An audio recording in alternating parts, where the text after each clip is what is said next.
A journey begins with one small step. It doesn't matter how hard you hit, whether you win or lose. What matters is that you have a common goal. And to reach that goal, it takes a band of brothers acting as one.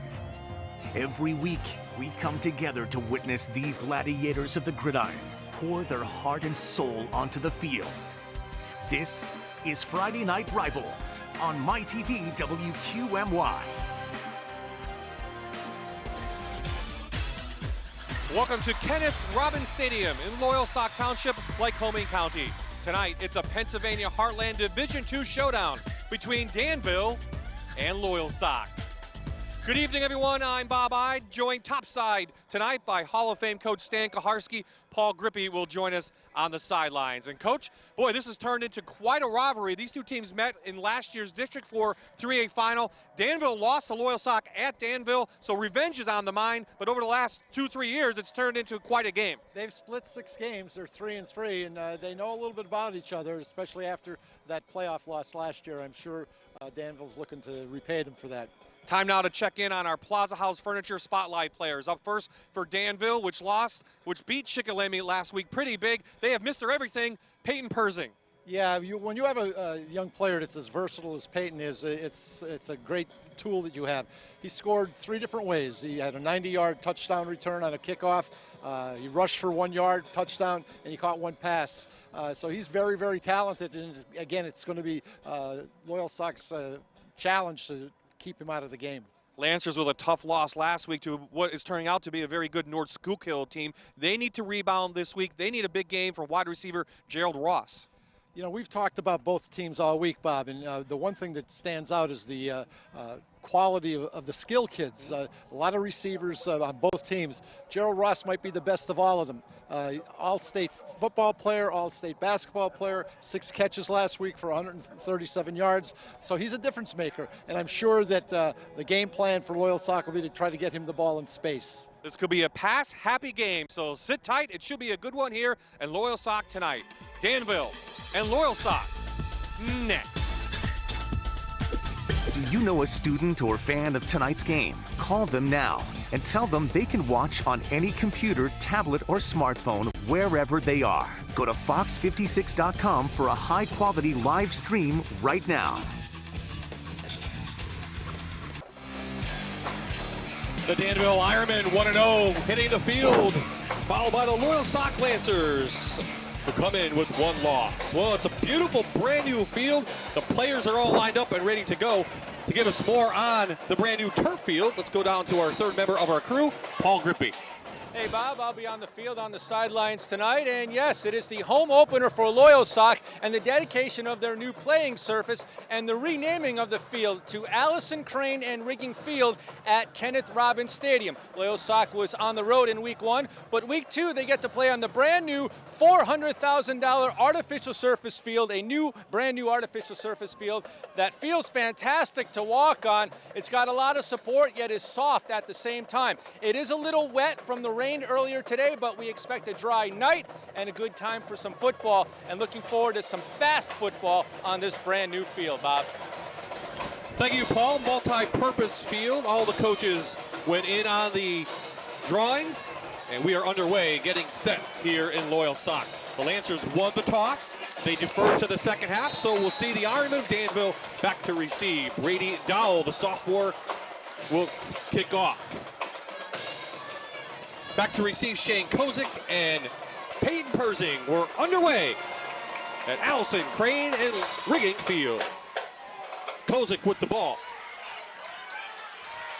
Room to the outside, good field position up to the 43. That's where we'll see the Ironmen, and we'll see sophomore quarterback Caden Riley hitting the field, number 1. 14-17 a week ago, 181-yard stand and 2 touchdowns. Yes, for a sophomore, it's a great opening night. He averaged almost 14 yards per completion. And again, he showed a lot of poise last week. Does have some inexperience, but did play last year when his brother Peyton went down. A year ago, he threw for 537 yards and 8 touchdowns.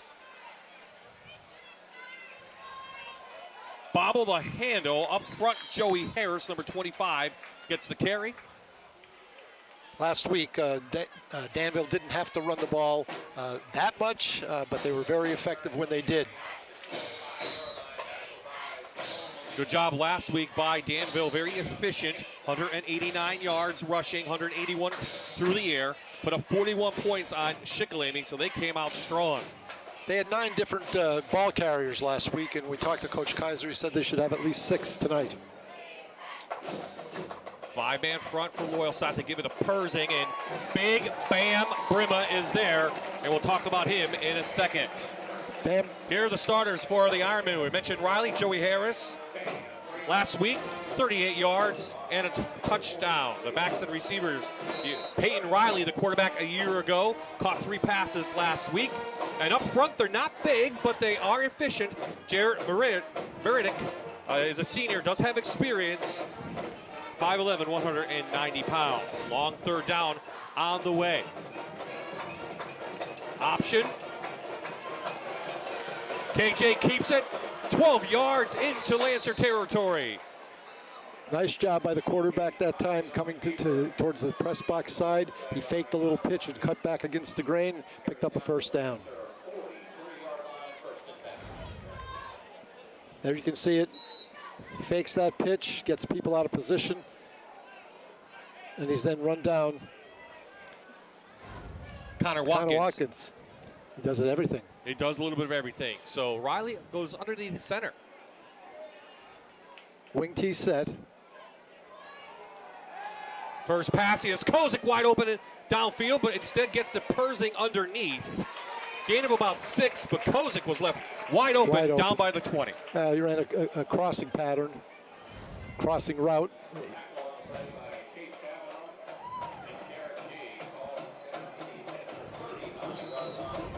Talked about Persing. Last year, 462 yards. He's their leading receiver returning. He did have 6 touchdowns. This year, more of a halfback playing in the wing T. There they are in just a regular R set. 4-man front for Loyalsock. Inside trap. Persing bounces to the outside. Peyton Persing for another first down to the 23. Gain of 10. That was a wingback counter, and again, the runner was brought down by the quarterback. Here you'll see the faking, pulling lineman. Makes a nice cut here, Persing does. And Connor Watkins shows his athleticism. With the skill people stand that we have on the field, the lines, they just need a little bit of a crease, I think, right? Some good speed here. Yeah, absolutely. There's 17 wide open again. Roll out, Kozik with a diving catch. He picks up 8 yards. Kozik is the tight end. So here's the Loyalsock defense.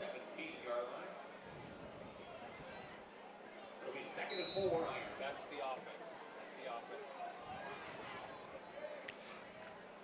Against this wing T, Bob, when you're on defense, you have to take your reads. You cannot go anywhere unless you know where the ball's been committed. Good opening drive for the Ironman. Inside handoff to Harris. Stood up by Brima. And now let's take a look at the Loyalsock defense. Gave up 42 points last week. Ian Wimmer in the middle, 6 tackles last week. He is a senior. Bam Brima on the outside, headed to Pitt. Behind him, Aiden Gare and Ian Wimmer in there. As Harris gets... Looks like a first down. Be 1st and 10. So inside the...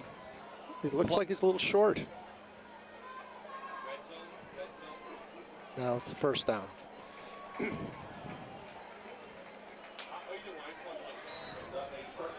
So Danville's inside the Plaza House red zone. Riley 2 for 2 downfield. Gonna look down, wide open, touchdown Danville. Peyton Riley, the R&R connection for a Manuka Subaru touchdown. Just ran a little bit of a corner route. The ball was put right on the money.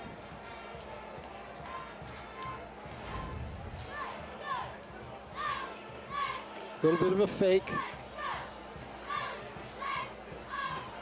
I'm not sure what happened to the left corner of Loyalsock. So he catches the ball, now he's got to kick the extra point. Great little bit leg of by everything. Peyton Riley. Mr. Everything, he's a great athlete, plays on the basketball team as well, some movement up front. Now let's see if the Coach Kaiser will go for two, as we'll have the half the distance to the goal. Couple problems in the secondary, Loyalsock on that drive, Stan. They'll have to correct that. The problem is that a lot of this is play action. It's not drop back or anything like that. He's under center, and again, you have to take your assignment and trust it. Encroachment, defense, replay the try. Joe Keller, our referee tonight, Heartland Conference game. They'll still tee it up, so it'll be Riley holding and Riley kicking.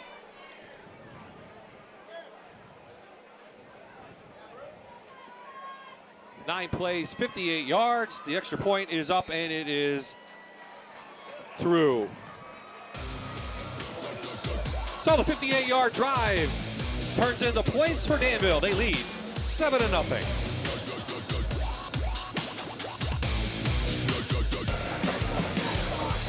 And we are back in Loyalsock. The kick from Danville goes out of bounds, so the flag will go up. Loyalsock should take the ball and get good field position. So the drive goes 9 plays, 58 yards, set up by a good kickoff return by Kozik, and really efficient drive for the Ironmen. Absolutely. They made no mistakes. There were no penalties, no drop balls. And again, if you're running defensively against the wing T, you need to be disciplined. You need to make sure that you take your reads and you do your assignment as well as you possibly can. On that drive, the corners were out of place a couple of different occasions, and the quarterback, Caden Riley, was able to complete his passes.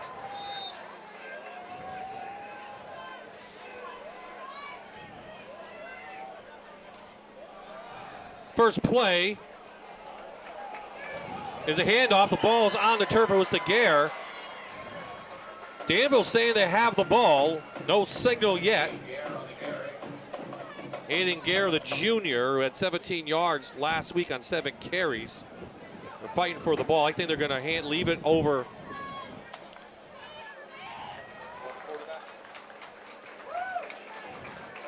Well, that's not what you wanted on your first.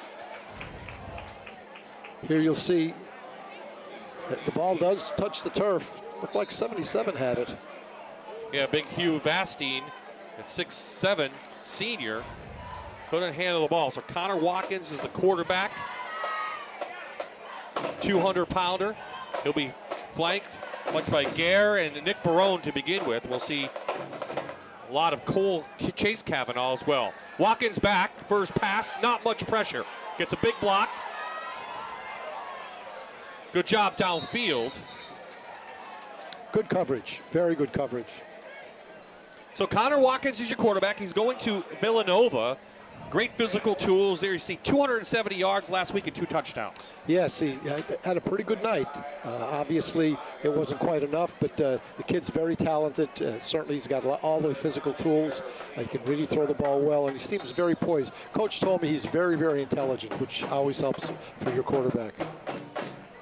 This offense didn't get going last week until the third quarter. They need to keep this game close. Good coverage sack by the Ironmen. It backs them up inside the 30, and Loyalsock will be forced to punt. Danville's in their 3-5 defense, which creates a lot of confusion for teams in terms of their blocking schemes. Holding on the offense. That penalty's declined.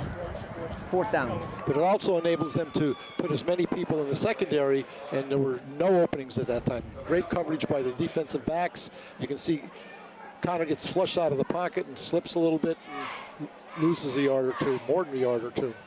Zach Zerby and Ryan Browse there on the sacks. So this is not the start Justin Van Fleet wanted for his team. nope, not at all. Derek Gee will punt tonight off the side of his foot, and Danville will have fantastic field position on the Lancer side of the field. Let's see where they mark it off.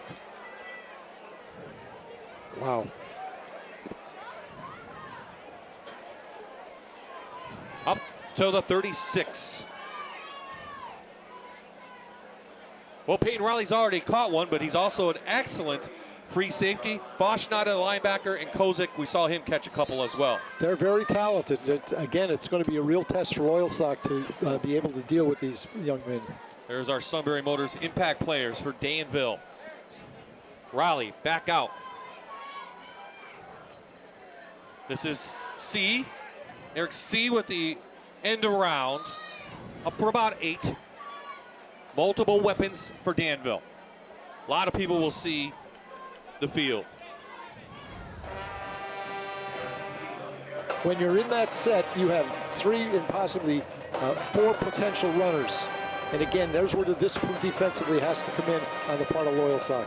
Lancers last week against a very big North Schuylkill team gave up 443 yards on the ground.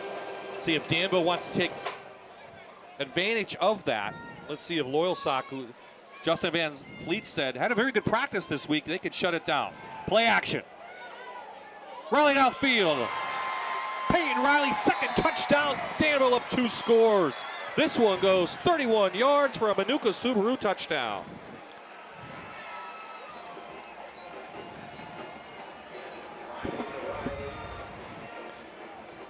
A little bit of play action again off the sweep action, and this is a bullet right on the money.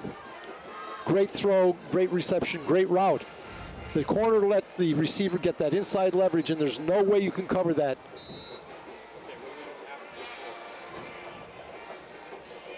So Peyton Riley from his little brother connects on a second touchdown. They're racking up the points. This one is up and it is through. And the Ironmen come out and stun the Lancers with 6:03 remaining. It's 14-0.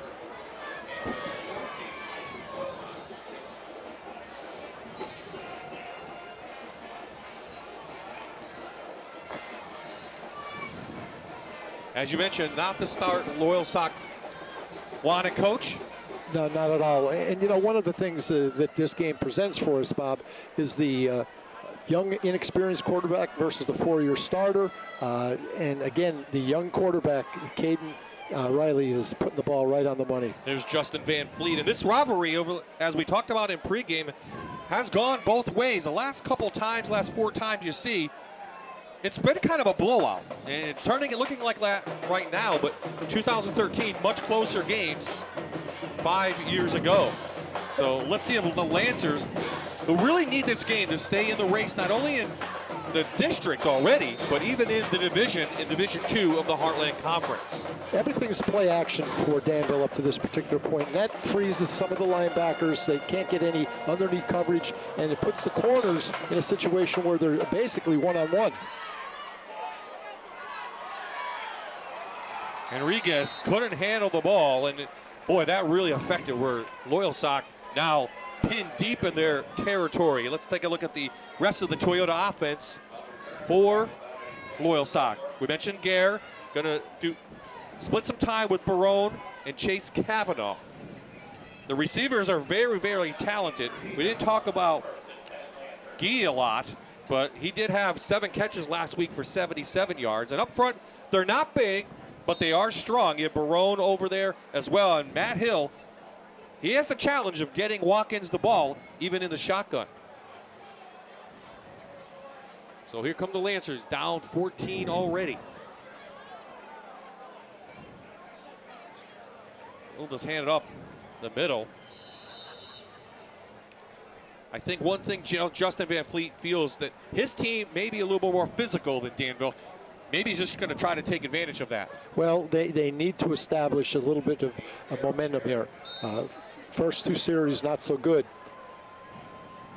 Lancers will use the no huddle. Watkins gets it out, looks like Kavanaugh, and for a first down, that will be a gain of 9.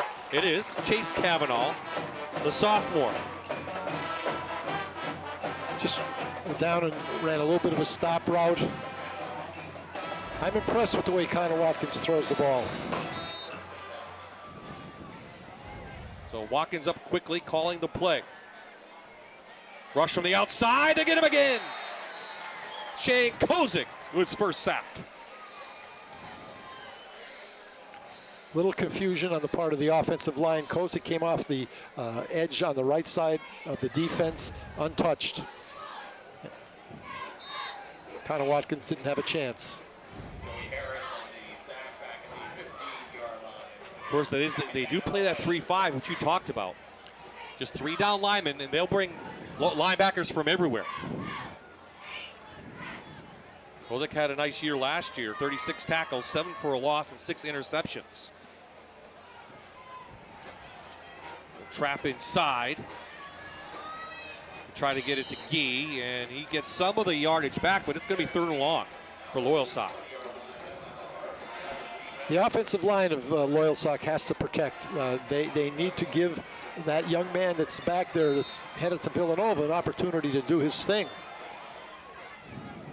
Looks like Danville playing the 2 safety deep on this one.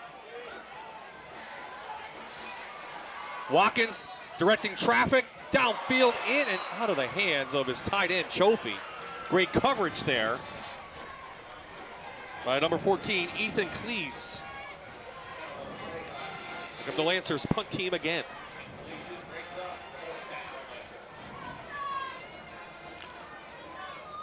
You watch the body language of the Lancers coming off the field, it's not good. They appear to be frustrated. We're only 8 minutes into the game. They're down 2 scores. And Danville will get very good field position on their 3rd possession. They've already scored twice. This one a better high kick. And it's fair caught at the Danville 44. Paul Gripping with a special guest who had a big part in the new turf field. Paul.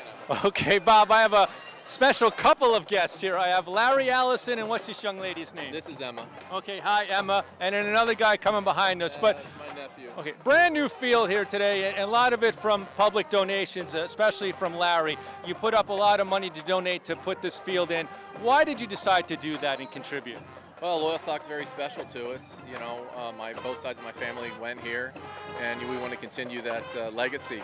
So really, it's about the kids. You know, I just had another baby last week, so I have 2 girls and a boy, and I want that tradition to continue. It means a lot to us. And this is your alma mater, of course, and Yes, it is. now it's going to be Allison Crane and Rigging Field. What does that mean to you to hear that? That's pretty special, you know, with my family being a big part of Loyalsock, and we want to continue that tradition, you know, with my kids and my nieces and nephews. So we're really excited and honored to be able to do it. I really owe it all to Dwayne Van Fleet. He's the one he's been a great mentor of mine and a family friend, and we wouldn't be able to do it without him. Well, we had the ribbon cutting and dedication tonight. You got to walk on it. What do you think of it? And it's pretty cool. Looks fast to me.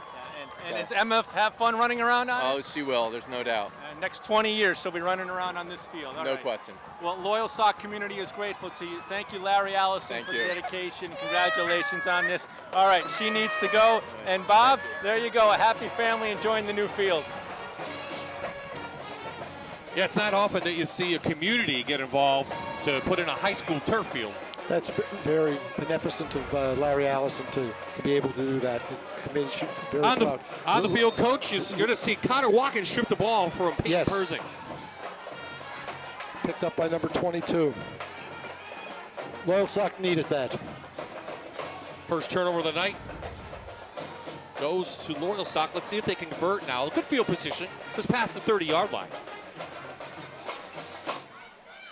They haven't gotten past midfield yet. Straight handoff.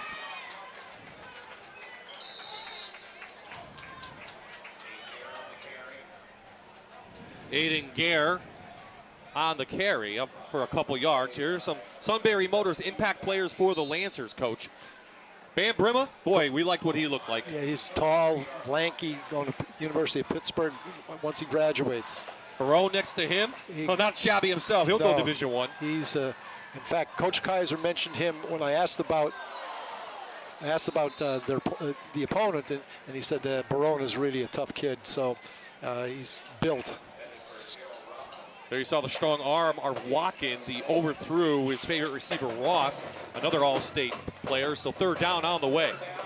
The secondary is not allowing the receivers from Loyalsock to get beyond them. They're really, you can see that they're deep to begin with. They're 17, 18 yards deep. Quarterback draw, Watkins with a first down and more. Inside Ironman territory, up for 16 yards goes the senior. Showed a lot of quickness and toughness. That's what you like to see in your quarterback. They give him a rest, give it to Gare. Best run of the night for Gare, up for about 6. One of the things about them being able to rush the ball successfully is it keeps the Danville kids off the field offensively. And they've only stopped themselves in the first part of this football game with that fumble. There you see Justin Van Fleet. We're going to have a flag down in the secondary. There's 12, I think there's 12 people on the field for Danville. It's not going to be delay of game because Loyalsock moves at a pace. Joe Keller with the call. Illegal substitution. Defense. Down remains 2. So after the fumble, the Loyalsock's on the move. This will be placed at the 35 and a first down after the penalty.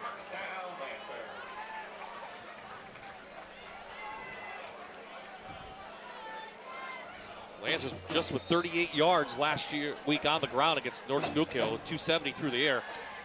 Watkins going to go to work. Has running rooms, taken down. Colton Sidler, the junior. Here we see that Loyalsock needs to have effective line play. They need to protect their quarterback. They need to be able to also generate a little bit of rushing to keep some balance in their offense. Over 5,000 yards for the kid with the ball. Wings it to the outside, he's got a receiver. That is Gee. Inside the Plaza House Furniture red zone to the 16. Connor Watkins is impressive. He stood in the pocket. He had great protection that time. It was a 3-man rush, so that tells you there's 8 people in coverage, and he manages to throw a bullet to the sideline. This is the Loyalsock team we thought we'd see. Once they get rolling, it seems like once they figured it out, Coach, they look pretty impressive, just like Danville did on their opening 2 drives. Hole closed quickly. C's coming in to make the stop. Last week, Connor Watkins was the leading rusher for Loyalsock, albeit it was 27 yards, but it was more than anybody else. He is a threat to run, though. Watkins will get the call from the sidelines. There you see big number 77, Tristan Hartman on the outside. Here comes the pressure from the Ironman. Touchdown Loyalsock. Watkins to Gee, 13 yards, and the Lancers are back in the game with a Manuka Subaru touchdown. And that all generated because Watkins with his feet. What a good quarterback does is they keep their eyes downfield when they're on the move and find that open receiver. When you get down there in the goal line, receivers just got to get to an open area. If your quarterback has great vision, he's going to put the ball there.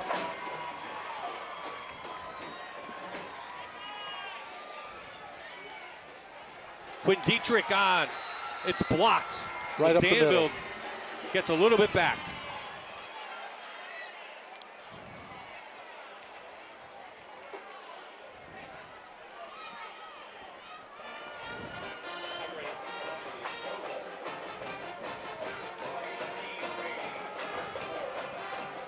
"150 years of Keystone College." The open house coming on Saturday, September 22nd. Students and parents register at keystone.edu. So a good drive set up by the fumble coach. Goes for, I have it down for 58 yards, excuse me. And a good job by Watkins. Excellent job. Again, what you expect from your senior leadership who's playing quarterback, we just saw it on that drive, both running and passing. Again, he's been under a lot of pressure, Bob, and it's a credit to his experience for him to maintain his poise, find open receivers, and he's got a gun for an arm. I'm very impressed with his ability to throw the football. Make it 68 yards and 8 plays. Watkins with the 13-yard score. Dow kick it off. They'll kick it deep. Kozik from his 12.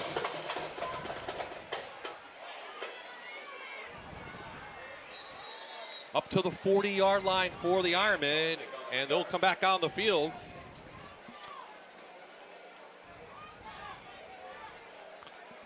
Loyalsock's been in a four-man front. Generally, it's been a 4-3.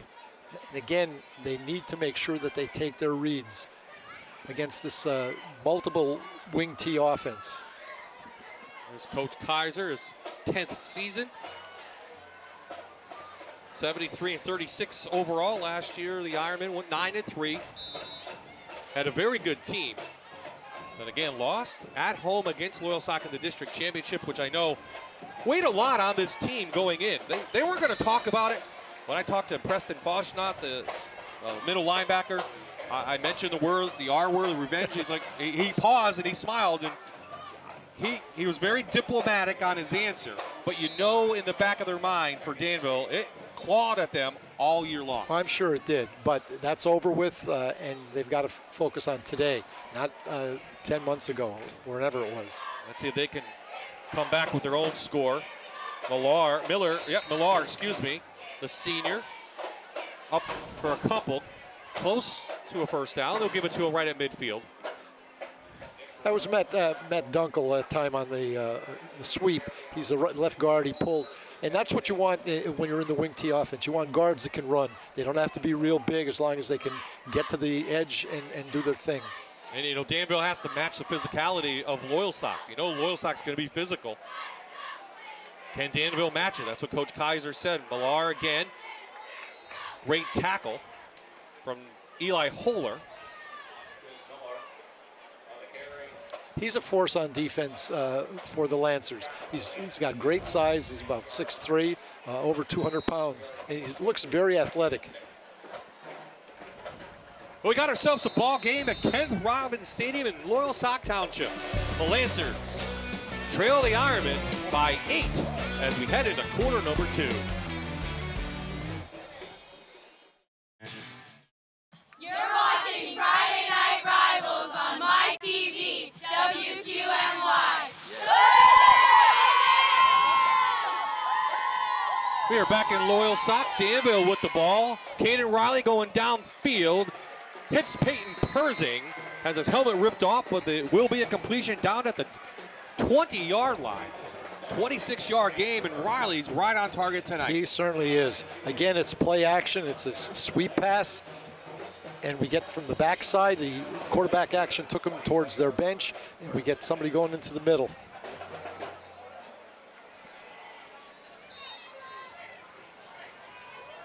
Danville scored on their opening 2 possessions, then fumbled on their last one, which Loyalsock turned into points, and the offense is coming back out again, and Watkins trying to rip that ball out. You see that as the close-up is Joey Harris had the ball, but Watkins not going to make a tackle, but he's going to try to get the ball out.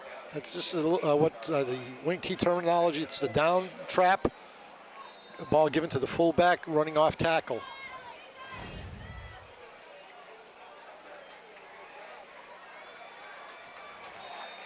That's a traditional buck sweep out of the wing T. Millar up to about the 11. They're in the Plaza House Furniture red zone one more time. They're going to quicken the pace. First and goal for Danville. Trying to get back what Loyalsock took from them. The 14-point lead. Inside trap to Harris. He gets taken down by Holler on that. Second down on the way.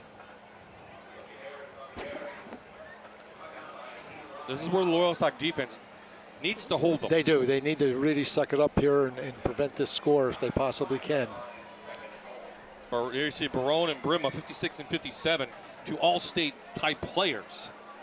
Headed to big time. They need to come up big now for the Lancers. Outside of Millar. Great job. Is that number 3? Yep. It was. Number 3, Derek Gee. Did a nice job of establishing the corner that time and forced the runner inside. There he is. You see him. Takes on that block. And he gets a lot of help from his friends. So big third down for Loyalsock. Ball is at the 7-yard line.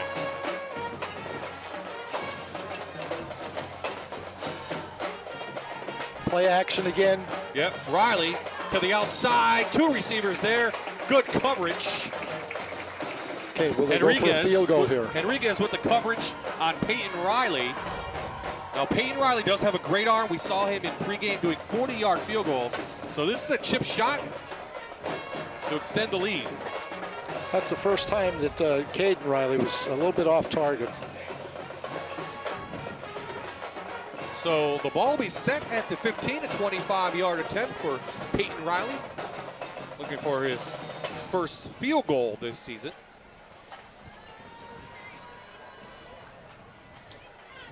Caden is the holder. Good snap, good hold. It is up, and it is through. So Danville goes 8 plays in 55 yards. Peyton Riley with the 25-yard field goal, and the lead now extended to 17-6. That's a real interesting dynamic in that family. Peyton Riley's the quarterback last year, gets hurt. His brother comes in and does an admirable job. He becomes the starter, and Peyton goes to one of the receivers. It's interesting. Heartland Conference has changed this year. We'll go with Division II because that's where we'll see these 2 teams. Loyalsock and Warrior Run were in Division III last year. They come up a bit. So you see Danville, Montoursville, Mifflinburg, Milton, Warrior Run, Loyalsock making up Division II this year in the Heartland Conference.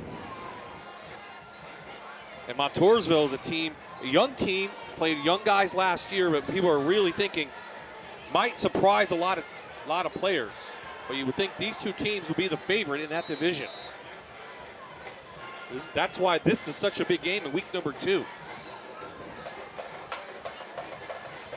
Riley with a strong arm.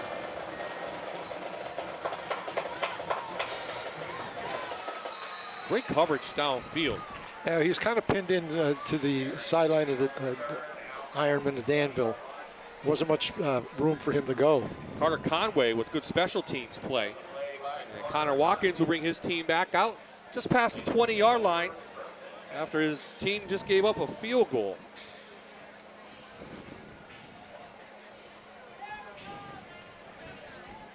Looks like there's a penalty. There's a penalty, yep. And it's going to go against the Lancers. Didn't see that flag until a referee, Joe Keller, signaled it. That's not what you want if you're Loyalsock. Now you're going to be pinned even deeper. And that's one of the things we've seen early on, Coach. Danville has started their drives out near the 40-yard line almost every time. Loyalsock, they're inside the 20, except for that fumble. I've said this over the years. It's tough to go 80 yards plus without making a mistake, whether it's penalties or a turnover. They're going to start at their own 11 officially. Watkins is going to throw it under pressure again. Danville's been putting that pressure on all night. A lot of white shirts in that hole.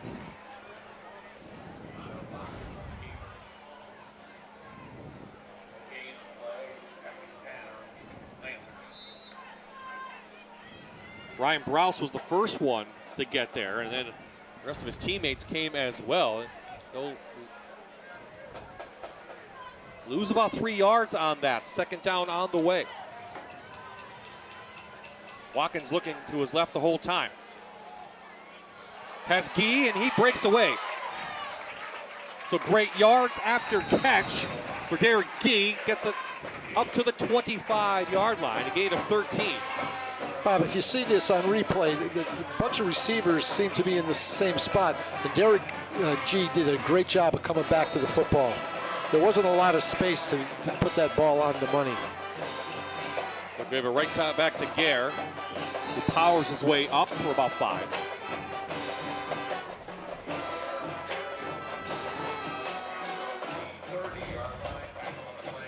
Here's that catch. Again, you watch the quarterback, Bob. Even though he felt some pressure, he moved to his left, eyes downfield, looking for open receivers. Let's see if they can sustain this drive. Defense right there. No running room at all in the end around for G. And he is got bent back a little bit. He remains on the turf with 8:30 exactly to play here in the first half. Bob Ide, Stan Kaharski, and Paul Grippy here at Kenneth Robbins Stadium. See it again. See what happens. Oh, he really kind of got bent over one of his offensive linemen who was on the ground, number 50.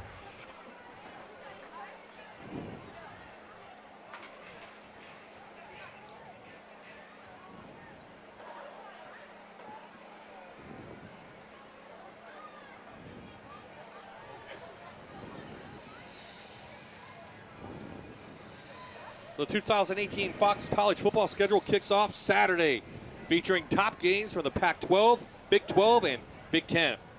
First tomorrow, it's a triple header. Florida Atlantic takes on Oklahoma, followed by North Carolina at Cal, and then Akron at Nebraska in prime time. Fox 56 Saturday College football kicks off tomorrow, only on Fox 56. Since we are in Central PA, can't have to talk about Penn State a little bit. They take on Appalachian State tomorrow at 3:30. Not the biggest power game, I know, but a lot of things expected now. Ranked number 9 in the country for Penn State. Trace McSorley's the quarterback. Buckley's gone. So what kind of team will we see from Penn State? That's the big question. Well, there's obviously they need to get some productivity out of their bevy of running backs. They got to replace Mike Gesicki in some way, shape, or form. Juwan Johnson's back as a leading receiver from last year. They're going to be tested at the linebacker position. They're going to be very young at that position. Yep. So it's going to be interesting. And, of course, those of us that are a little bit older remember Appalachian State a few years ago knocking Michigan off on an opening gate. That's right. Of course, Connor McGovern out of Lake Lehman there, the starting guard this year. So there's Justin Van Fleet.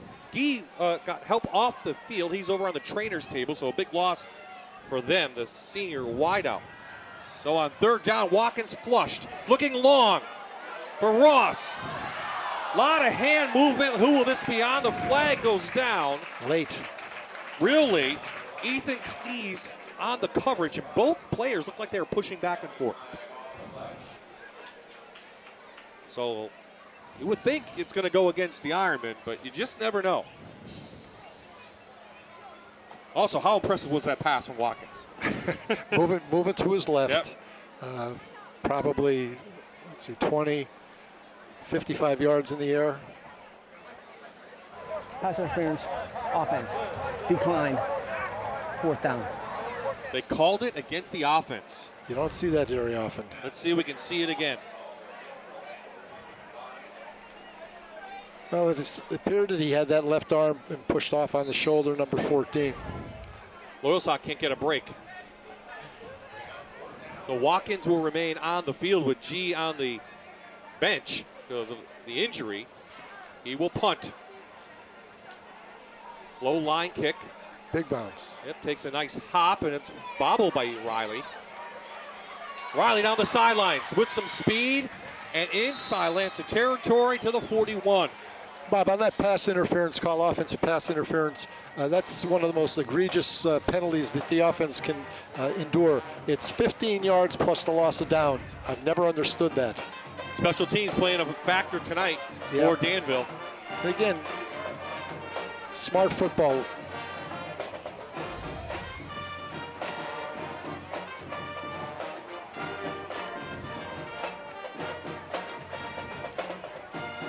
So up 11. Ironman with the ball with another chance to add on to it before the half. No one's called a timeout yet. Quarterback draw by Riley up for about 5. I'm not sure that wasn't a busted play. Well, maybe we could go ask.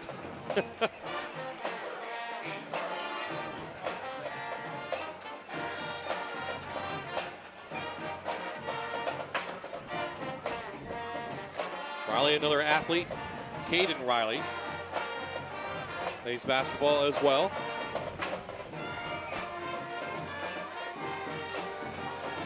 Great protection by the line. Plenty of time. Downfield.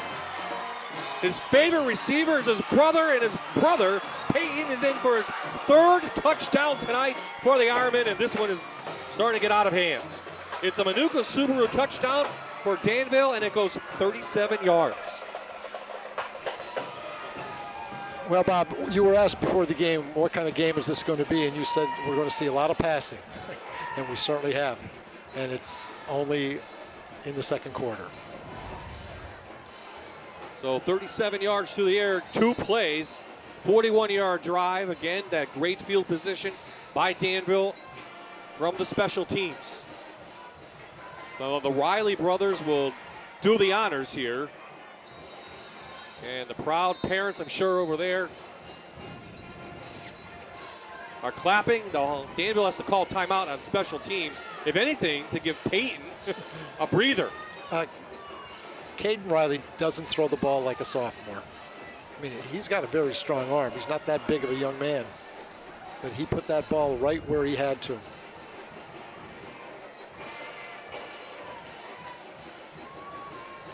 And the secondary of Loyalsock needs to regroup. There you see Danville. It's a Keystone College timeout to get Peyton Riley some water, if anything. Just scored his 3rd touchdown of the evening. And Justin Van Fleet's just going to preach to his team. He worked them hard on Tuesday because he was not happy with what happened at Newt Schuylkill. And he said he had a very good week of practice. He also said in the interview that they didn't come out and play football. Well, they definitely have lapses tonight on the defensive end. Yeah, when I spoke with him earlier in the week, he said essentially the same things. He was a little disappointed in the lack of physicality on the part of his team. And he just felt that their inexperience and their youth, they just weren't ready for that first game. And you and I have spoken about how first games are oftentimes very unpredictable as how younger players are going to perform.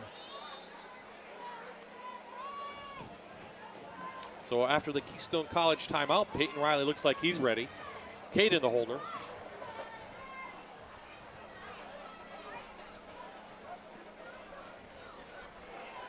High snap.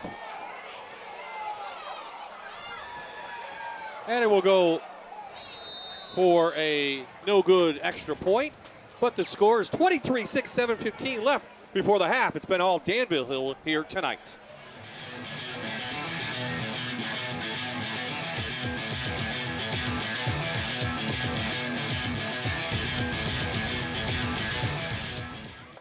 You're watching Friday Night Rivals on my TV, WQMY.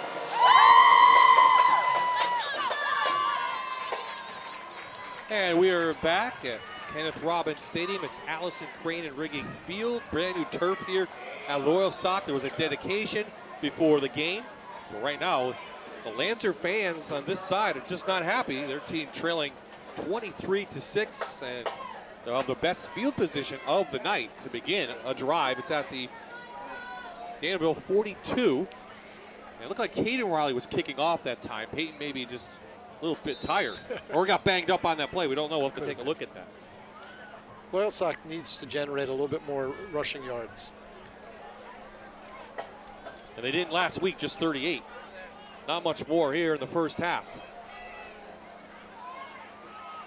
We'll go back to that ground game. Gare almost lost the ball, but it's up for about 4. One thing that we talked about was matching physicality on both sides, and even though Danville may be a little bit smaller than Loyalsock, they're doing a pretty good job with that. Quickness, I think you take a look at their defenders. None of them are really, appear to be overweight. They look lean, and they can probably move. Back to Gare again. Now, what we've seen in these first 2 plays, I formation. This is a challenge. Get off the ball, get into somebody, knock them off the line of scrimmage, get us a first down running the football. Let's see if they go to the play action on 3rd and short, or if they'll go for it on first down. Back to that I formation. Fullback trap, and they take advantage. Simon Mileto, power running inside Ironman territory, down to the 41. It's Melito. Yep. Nice spin move. Melito, the junior, ran it for 4 yards last week. As Coach mentioned, power football now for Loyalsock. Gare threw for about 4.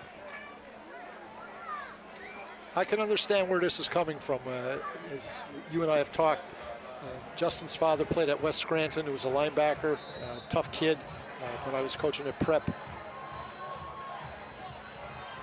And you saw Dwayne Yes, Van I Fleet had before an the game. opportunity to see him. It's been quite a number of years. So I saw Dwayne. Looks great. We talked about his family. He's been here in Loyalsock for 30 years. Wow. Got out of West Scranton. And Well, you never get out of West no, Scranton. West Scranton never gets out of you. I asked Justin if he wanted some Maroney's pizza. Could have brought it out for him. Okay, now here's the ran the fullback again on that little trap or little down play.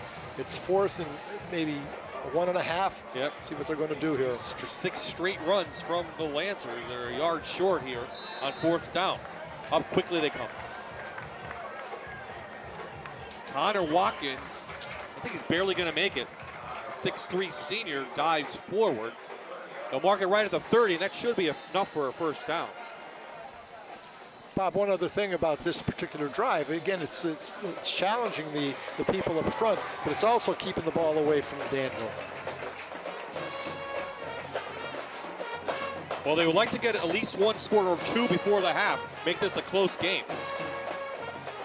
Right to Gare. Sheds a tackle. Gare in the secondary of Danville for 9. If at first you don't succeed, keep on trying. Loyalsock keeps powering their way. Nice hole by the 6'2", 210-pound junior.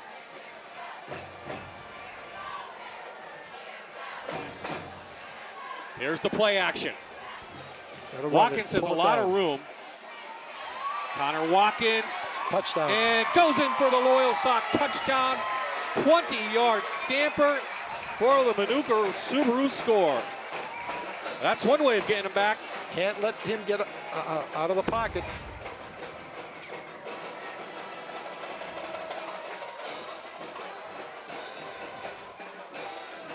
You can see his athleticism. I mean, he has a sense of how to run like a running back. He made that one player miss.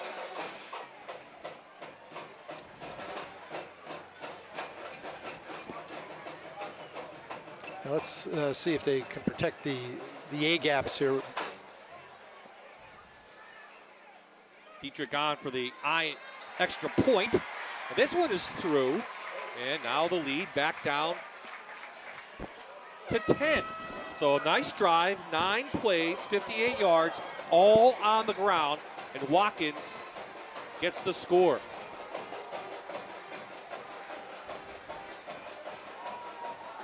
Tonight, Friday Night Rivals game is brought to you by the Toyota RAV4. Toyota. Let's go places.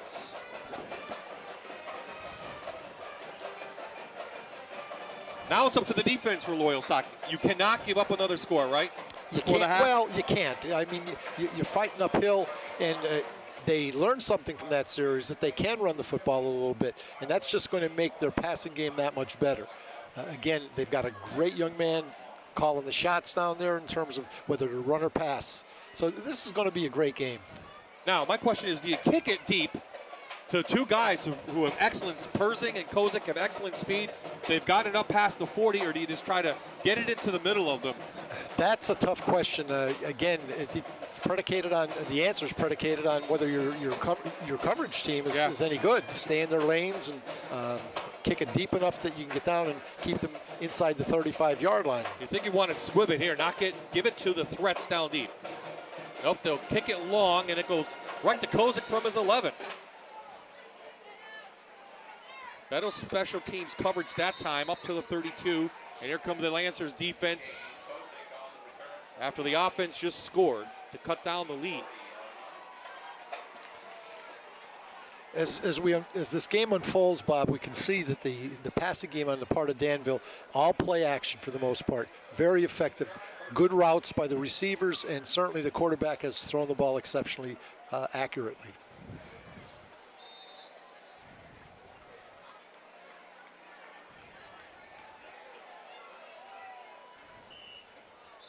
Some movement, I think, up front.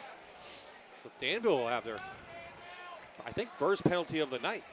Start offense. Still first down. Is that on? That backs them up 5.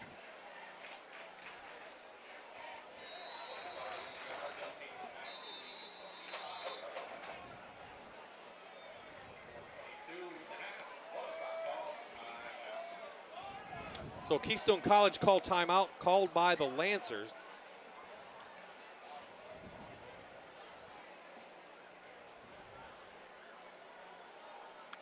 And Coach, you see anything in Loyalsock that says they can get back in this one? Oh, absolutely. This is a big series here. If they can get a stop, a 3 and out, they'll have enough time. Depends on just where the field position is. If they give one up here, that's just going to create a more difficult second half for them. That was a great series, though, Bob. Again, the fact that they decided, hey, we're going to get in that I formation, we're going to run the fullback a little bit, we'll run the tailback, and they moved all the way down the field without throwing a pass, correct? Right, 9 runs. Here's what the Lancers face upcoming. They'll host Shikellamy next week. And then they have a couple division games. Seals Grove tough. All games that are winnable, and then that big match at the end of the year against South Williamsport. So one of the big rivalries here in Lycoming County. That's what Loyalsock faces. Right now, they got to get by a very good Danville team. Low snap, and it looks like the Lancers have the ball. Second fumble of the night for the Ironmen, and it's right at the Ironman 22-yard line. Big momentum shift. Again, we see a big push off the defensive front for Loyalsock. Weimer with the recovery. It fell right in his hands. Here comes Watkins and company. Okay, now do we see a little play action here in first down? Are they going to run the ball? Well, most quick hitter. After one, a quick hitter, right? Exactly. That's what you think. Let's see if that's what they're going to do. They're going to stay on the ground. It's a quick hitter to the fullback. He powers up. I'll tell you one thing that I've seen that Loyalsock could run.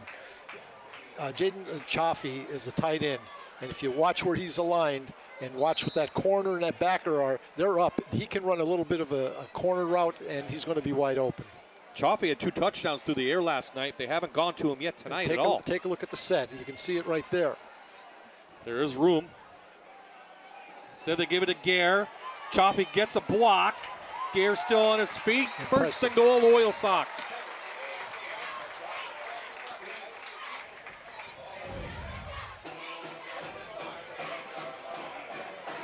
Again, hard running, shoulders down, hips down, keeps driving forward.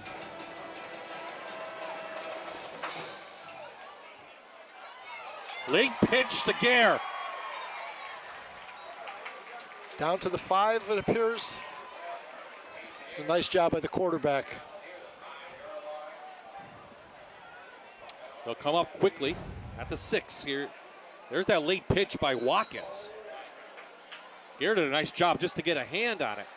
Loyalsock has 2 timeouts remaining. We're about 3 minutes left in the half.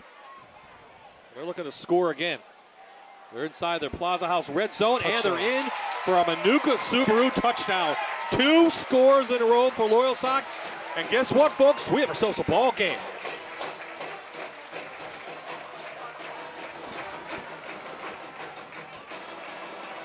Bob, I would wager if we go down and ask Justin Van Fleet what he said when he had his guys in the huddle, I bet you he challenged them. These last 2 series, they're coming off the football, the backs are running hard, and they've changed the nature of this game. On the last 2 series, they have not thrown a pass. They'll take a Keystone College timeout to get a breather. But that was 24 plays, 22 yards after the fumble recovery. And Danville's turned the ball over twice. Loyalsock has turned them into 2 touchdowns. And that's how you get yourself back into this game. As a coach, two things that drive you crazy are turnovers and penalties, excuse me. It's just something that you harp on, secure the ball protection all the time. And it can change the direction of a game very quickly.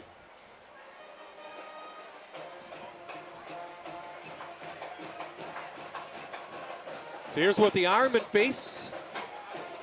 They'll take on Warrior Run next week. And a couple tough games, Central Columbia in there, Montoursville, and ending with Southern Columbia, which never is an easy game to end the season. We'll take a look at the district, how it shapes out, and boy, District 4 AAA is just loaded.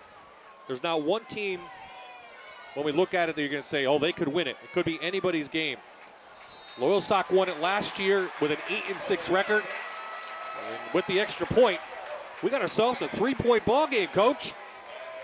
Well, you said it. There's going to be a lot of points in this game, one way or the other. Either one team blowing out the other, or each team competing neck and neck.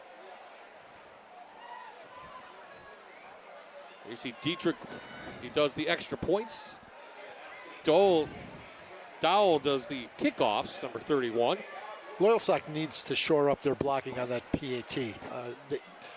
Danville has gotten penetration on every attempt. They had one block and missed the last two.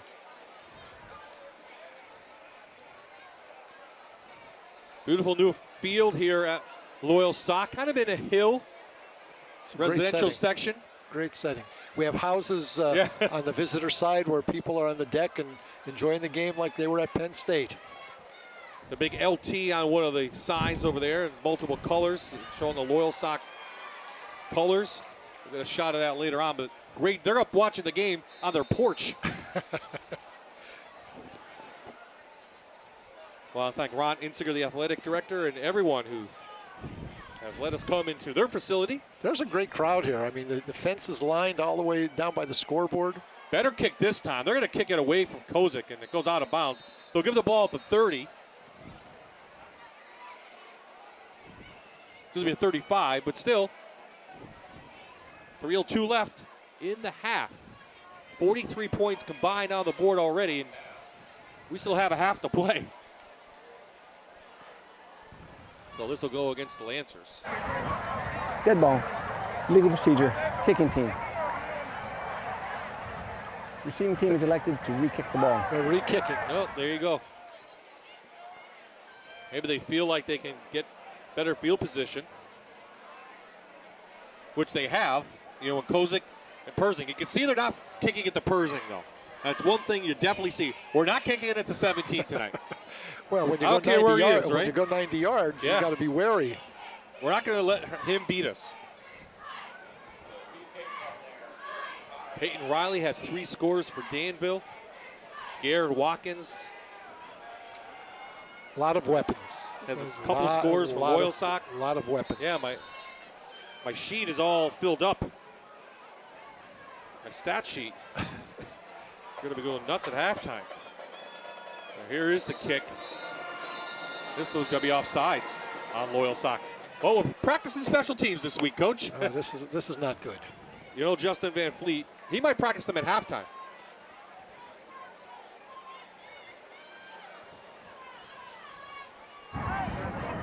Dead ball.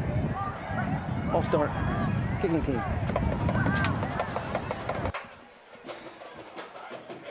Let's try it again.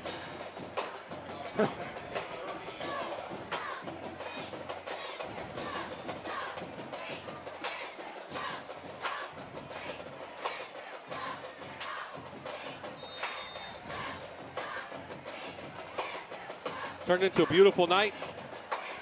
Hopefully will not rain. A little bit of a breeze. Good squib kick. This goes right to Persing from his 30. The speedster. Looking for a hole, can't find it. He's tripped up. And Danville will have the ball now up by 3 at their own 46-yard line. So Okay, we've got 2:55 to go. I'm sure Danville's preaching ball security. they have 2 timeouts remaining. Plenty of time. Clock to stop on first downs in high school football. Seems like a while ago since they scored. Loyalsock has scored the last 2 unanswered. Counterplay. Persing bounces to the outside for about 7. Good job by Loyalsock to contain him. Okay, this is the wing T counterplay. They pull the tackle. Persian does a nice job of getting to the edge and gets upfield for a 7-yard gain.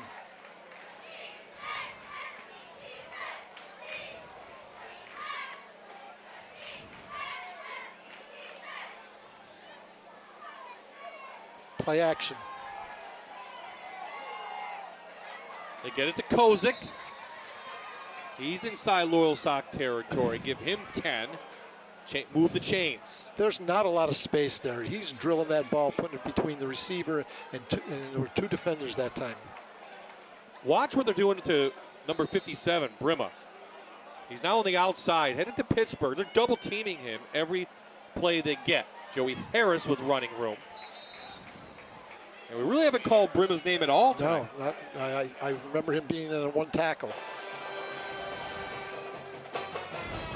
Nice run by Harris for 8.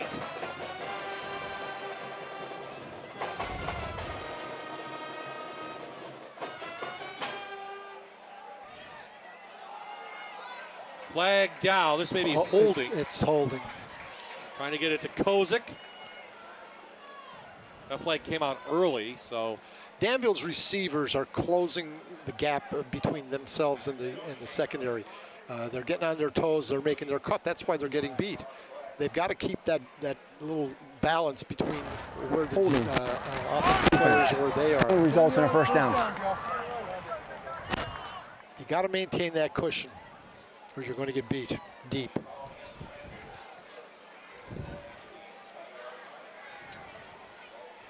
Ball right at the 20. So one more time for Danville inside the Plaza House red zone. Looking to score before the half after Loyalsock's cut this lead to 3. This time Millar. Good defense by Gare, no gain. Coach Kaiser's got to be pleased with his run game, though, this first half. They certainly have been more effective than they were last week. Carmen Barone looks like he's banged up a little bit. Riley with room, tucks it down. That's Brima with his first tackle that we could tell tonight. And timeout called by Danville. There's Brima, came from Massachusetts.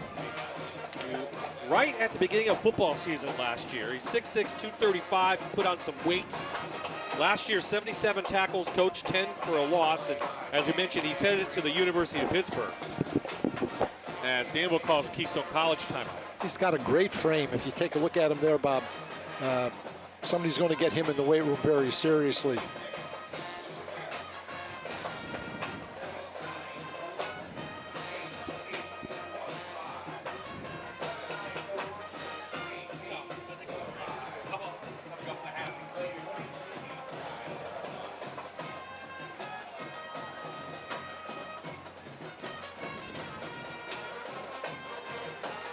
Well, these guys will need, both teams need this half. It's not humid, it's a little warm, but coolest night of the week. So they're lucky with that. Weather is perfect, I think, for high school football, especially August 31st. Big third down for Loyalsock.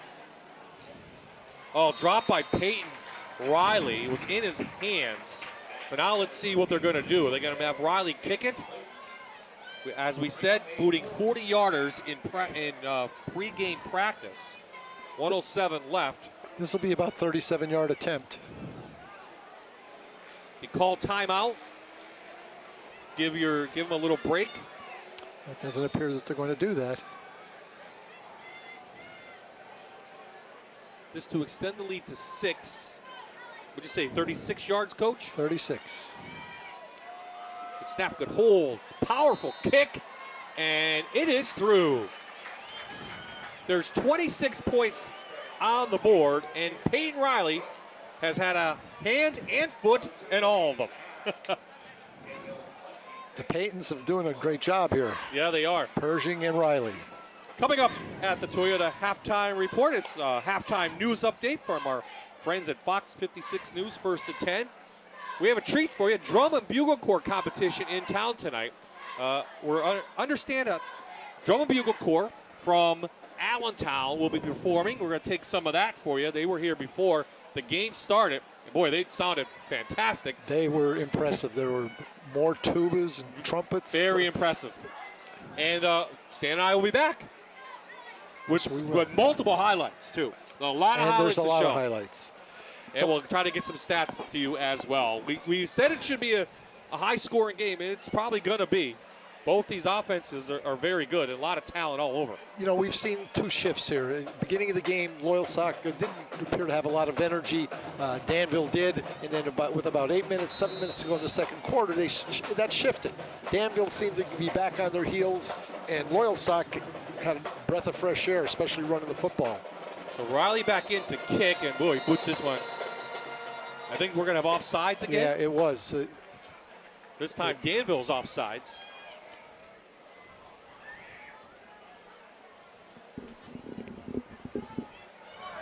Try the kick. Full start. Kicking team. Joe Keller's had a workout tonight. The referees need a break. So plenty of time for Loyalsock to get down the field. They'll get good field position. They should anyway. They have one timeout left? One timeout left. And a first down every time you get one. You stop the clock and get up. So you have Connor Watkins in there with Ross, and they have not used their tight end, which is surprising. Yes. Trophy. So look for big number 18 to get the ball. Riley having a tough time teeing it up. Maybe he's tired. He's done a lot. He has done a lot.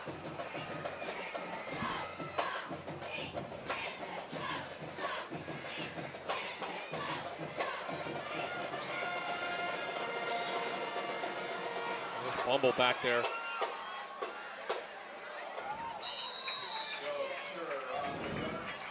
Okay, we've got less than a minute. Ball's going to be on about the 37. 33. 33. 34. So though, enough room that, you can open up the playbook a little bit, right? Well, we're going to see what Danville's going to do defensively. You can see that their second level are playing pass right off the bat. Watkins rolling. Wow. Wings it outside. That's Trophy, the tight end. First catch of the night, up to the 49. That's a bullet. I mean, take a look at this. He's in the middle of the field, rolls a little bit of right to his right, and puts the ball right on the money, and a little bit of a comeback route by Chaffee.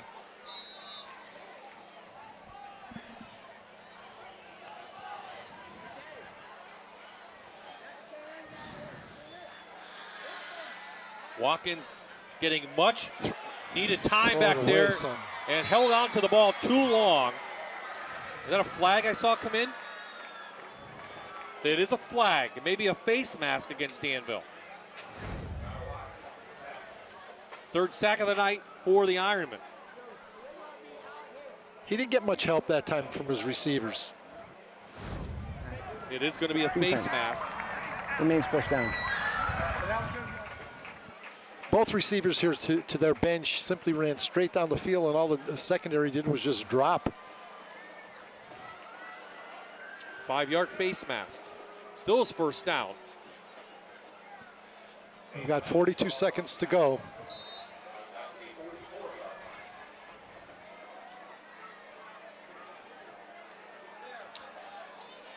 Watkins going to air it out. Down for Ross. He's held. No flag.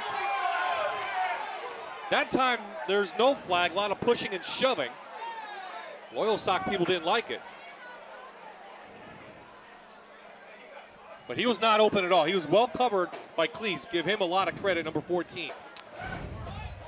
Has Ross caught a pass? No. Not that I can recall.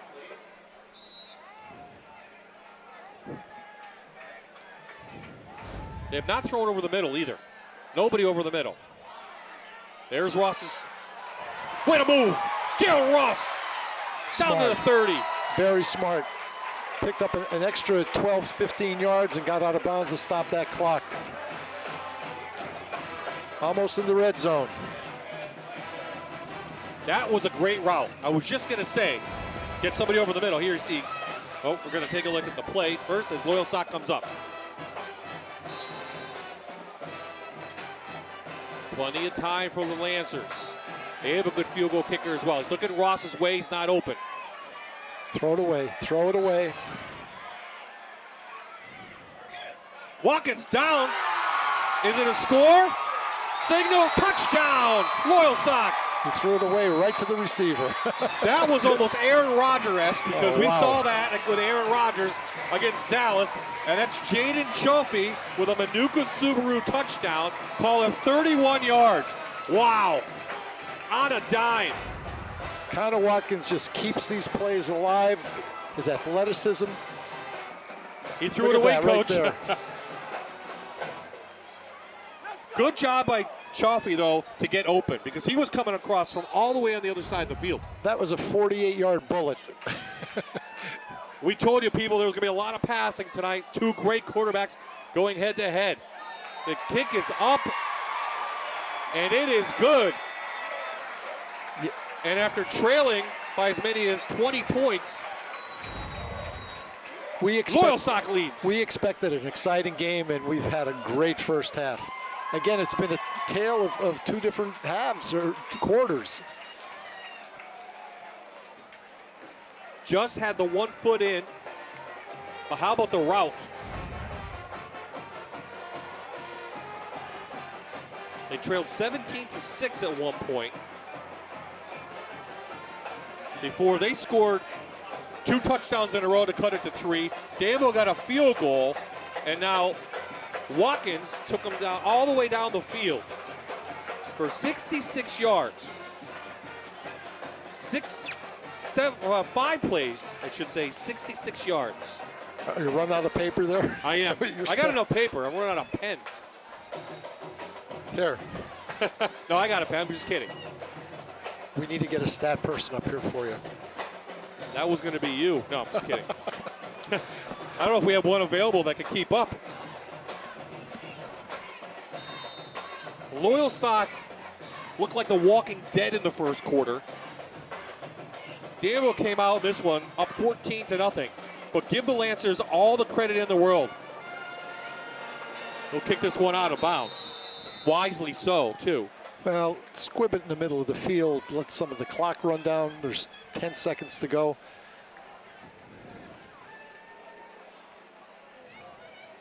This is an exciting high school football game.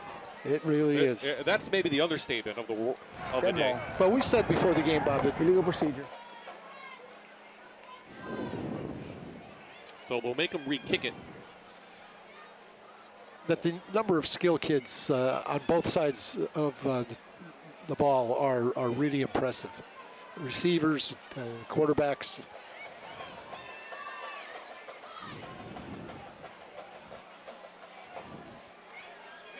Back and forth they're going. Well, now it's Loyalsock with the lead. Now, if you're Danville, what are you thinking? I mean, they've controlled pretty much the half, but Loyalsock came back with that two powerful running back game. They ran 15 straight, scored 2 touchdowns, and just like that, now they trail. That will take it to 4 seconds left. And Loyalsock gets the ball to begin the third quarter. They deferred. Well, they've got to go in feeling much better about themselves. As you said, they kind of walked through that first quarter. We were back on their heels and kind of caught their breath for the second quarter.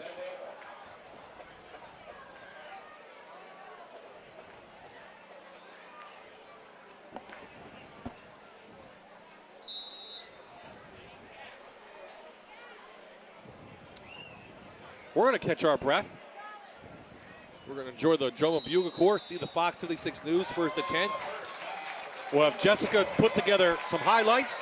Lot to show, Jessica, so no pressure on you. And we'll go in the half. Paul Grippy now looking for Justin Van Fleet. Loyalsock's running off the field. Danville's heads are down. Danville's heads are down, yep. And now Paul Grippy is with the leading coach now, Paul. Loyalsock takes the lead into halftime. Coach, you looked like two different teams in the first half. First quarter, second quarter. What did you see? Was there rust from last week, or how did it change throughout that half? We just started playing football. The reality is all the kids and all of the coaches, we had to bring some intensity to it. And we didn't start as hot as we needed to, plain and simple. On the defensive side, we got to get some stops. Offensively, we're pulling a rabbit out of the hat way too many times. So we've got to get in, focus on that, clean it up, and then off we run. 53 points scored in that first half. Do you like that scoring pace? No, I hate it. I love defense, so that's a problem. But I'm sure your TV watchers like it a lot. We do. All right, Coach, thank you very much, and we'll see you in the second half. Yeah, 53 points, Bob, in one half. That's a high-scoring half. Yeah, announcers love the high scores, Paul. We would have nothing else to do, right? As you mentioned, 27-26 to score. Folks, we still got one half to go. Nothing like a Friday Night Rivals game in Loyalsock. This is Friday Night Rivals on MyTV WQMY.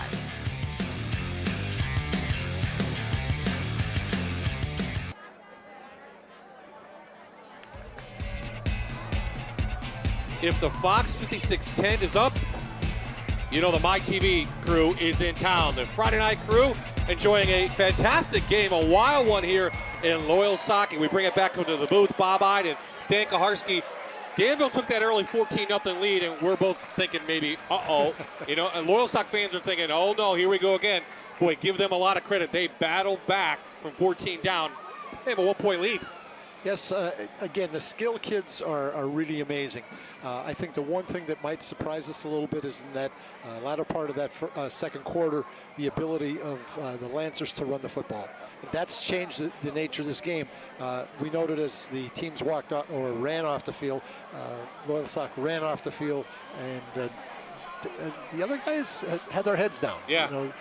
Danville didn't seem to have the same kind of energy they did at the beginning of the game. Well, they're going to need that energy because now they trail by 1, and Loyalsock gets the ball, so they're going to need a defensive stop.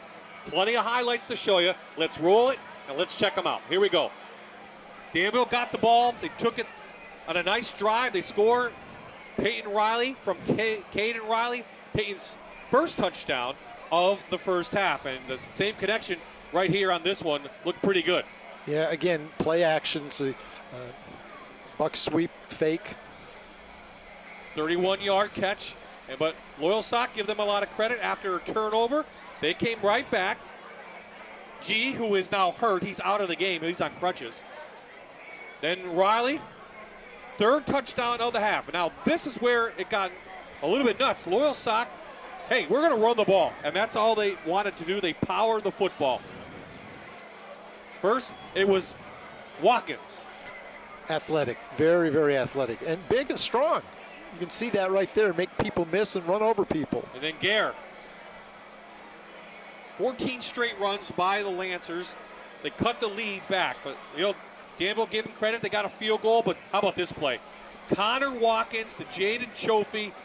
I call it Aaron Rodgers-esque because it was an amazing play. 31-yard touchdown strike, and that's where it is. 27-26 is the score. Justin Van Fleet's team, he challenged them, and boy, whatever he said worked. Well, again, as we said earlier in the week, Bob, the physicality was lacking, according to the head coach. He wanted his kids to come out and be a lot tougher than they were in that first week. And in that second quarter, they were. And they got themselves not only back into the game, but they have a 1-point lead, as you pointed out. Well, what changes do you make at half? Are there any adjustments? Well, the balance that we've seen with the Loyalsock in the last part of the second quarter is going to bode them well. As far as the Ironmen, they're going to continue to do what they've done offensively, which essentially is to play action and throw the ball successfully. But we'll see. We'll see. The other thing, Bob, that we just failed to mention is that Danville put the ball on the ground twice, lost 2 possessions. Excuse me. So we'll see. Ball security, no penalties. And the Loyalsock secondary really came through towards the end there. They were giving up a lot of big plays, but they cut it down. So both teams are back on the field.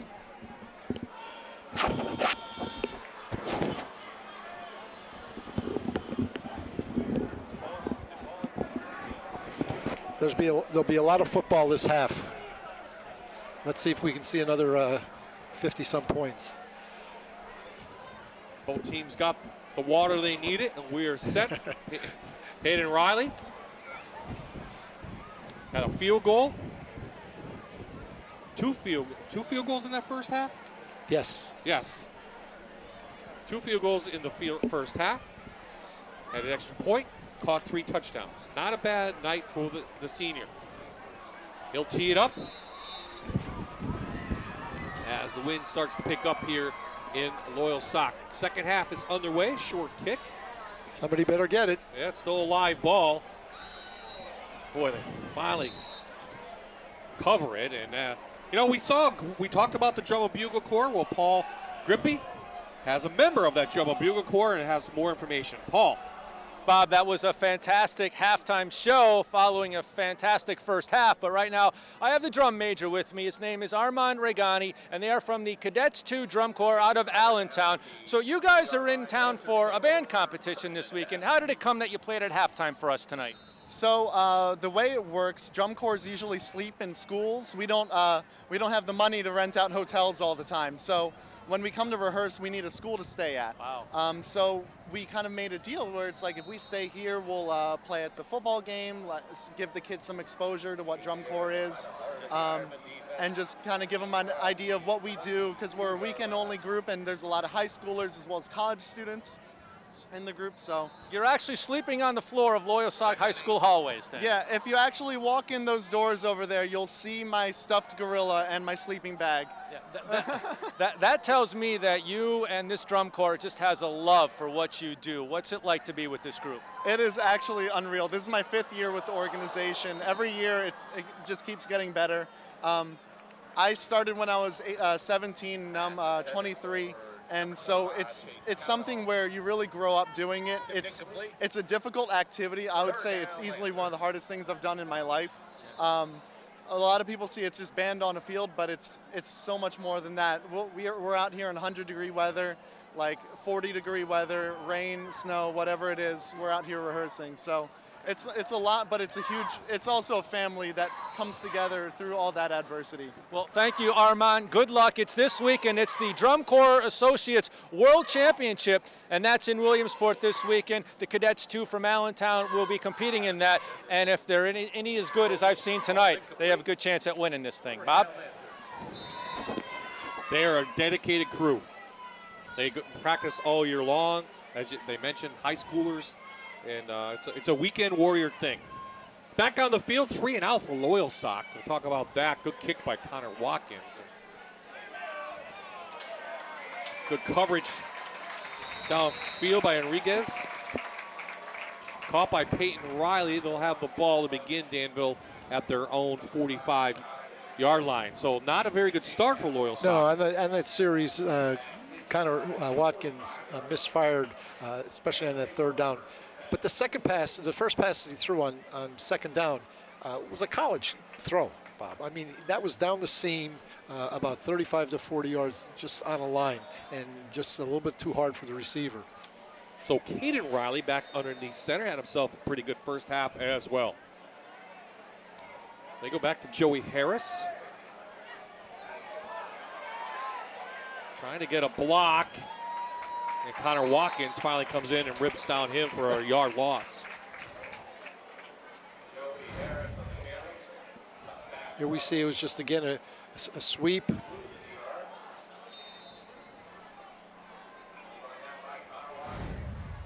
Better job on the run by the Loyalsock defense. And it's getting a little more physical. Both coaches talked about that before the game. Low snap.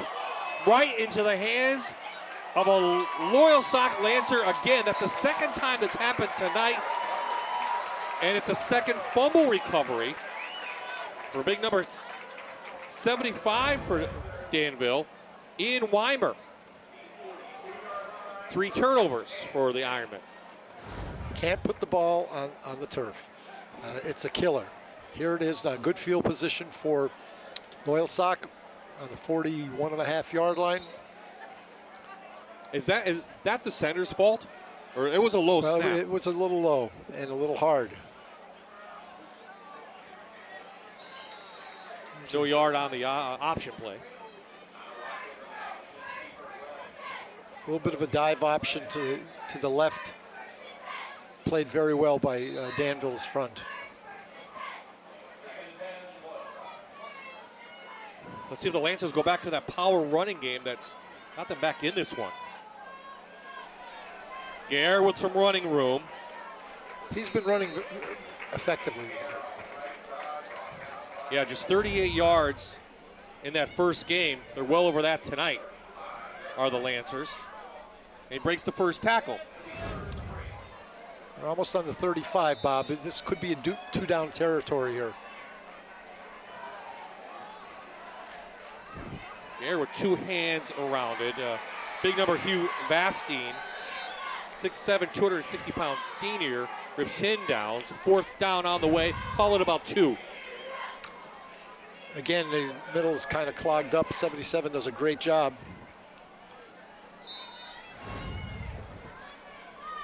See what's going to happen here with Connor Watkins. Keep the ball in his hands. Well, you think there's multiple plays you could do here. Play action or... Well, there's a little confusion as to where people are aligned. Plenty of time on the clock, though, to go to the air. Watkins going to air it out for Ross. Touchdown. He gets space and he gets a touchdown. Cleese couldn't follow the ball. Ross ran right under it, and he's in for a Manuka Subaru touchdown. 35 yards. My.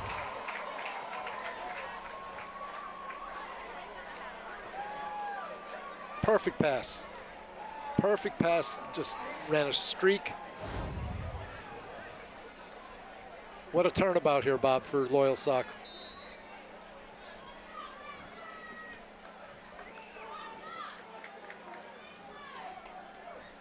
It was 26-22 straight now by Loyalsock. And they extend their lead now to 8. 8:52 remaining in the third quarter. It's Hawaiian night in Loyalsock, and the Lancers are leading.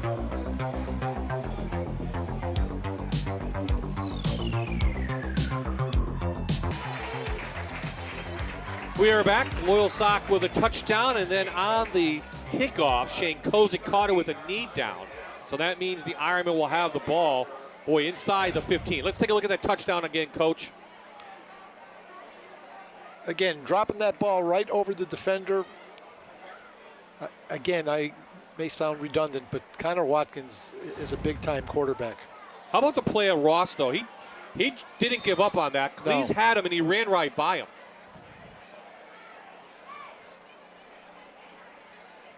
Back to the ground, Joey Harris. Ripped down by Ross. And boy, you mentioned Ross didn't catch one, and then, since then he's had 2 or 3 touchdowns. Well, you have to use your mainstays. Matchups are very important in football, and if you have an advantage in a matchup, you got to go after it. Well, I thought Ethan Cleese has been playing a great cornerback tonight, number 14 for Danville. But that time he just couldn't follow Ross into the end zone. I say this all the time, as a receiver coach, I'll tell my kids, listen, a defensive back is always on pins and needles, because if he can have 10 plays in a row that he does a great job, and then that one play he gives up a touchdown could be the end of the game. Yep. And so it's an advantage that receivers really have. Well, the Lancers defense is now coming to play. Barone in there. 6 tackles, 3 for a loss last week. Big number 56 with a stop. So 3rd and long. Riley back. Here comes the Rush, and he finds Kozik open over the middle. Kozik with running room. Shane Kozik shedding tacklers, and he's in for a Danville touchdown. 83 yards, no flags down, and the Ironmen score a Manuka Subaru touchdown. Wow. Well, you diagnosed this. Crossing route. The thing here is the run after the catch. Kozik shows a lot of athleticism and speed. Kozik's first touchdown of the night. He had 9 last year. And the speedy tight end cuts into the Loyalsock lead. And they'll go for 1. Strong kick is through. And it's Danville now with a long score. 2 plays. 87-yard drive. 3 plays, you should say. 87. 7:22 left in the third quarter. Momentum shifts back and forth, back and forth.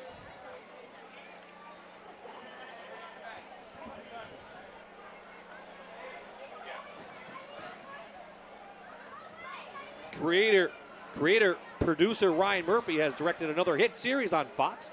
911 explores the high-pressure experiences of first responders in hard-stopping situations that are unpredictable, intense, and uplifting at the same time. 911 returns Monday, September 24th, only on Fox 56. Bob Ide, Stan Kaharski, Paul Grippy on the sidelines.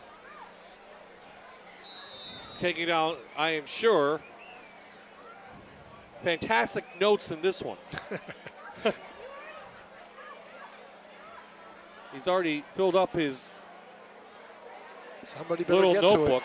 Live ball, hits a Danville player and goes out of bounds. Wow. That was close. I would hope that Loyalsock's return team is aware that that's a live football. There didn't seem to be an urgency on 2 Coach of those. Van Fleet's going to be working on special teams this week.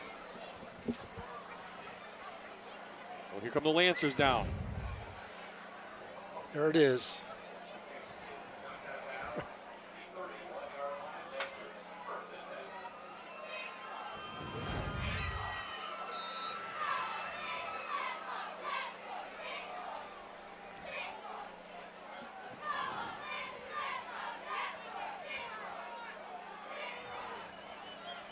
Well, Loyalsock lost to North Schuylkill last week pretty big.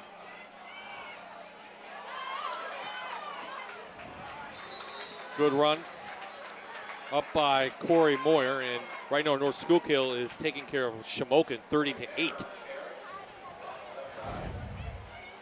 Here you go again. It's just the dive.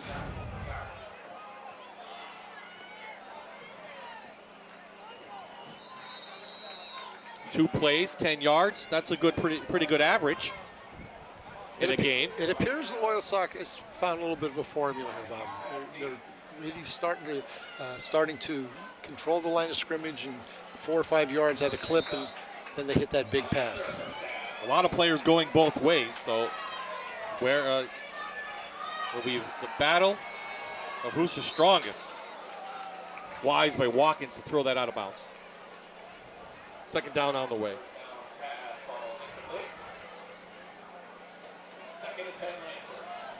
And after a hot week, I wonder how your legs are feeling. All right? And this is a long game with a lot of throws and a lot of scores. 67 combined points on the scoreboard. I need a computer for that. That was Kozik, right? Picks it up. On the fumble, Kozik taken out by Watkins. And that all started after a bad handoff to Moyer. Once we look at this again, Coach, you could tell people what happened.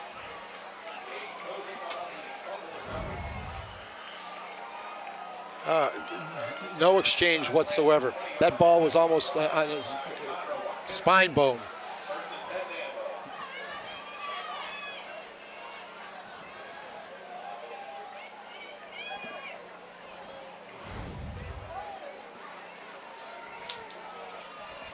Danville with an opportunity inside the Plaza House red zone to take back the lead. From the 17.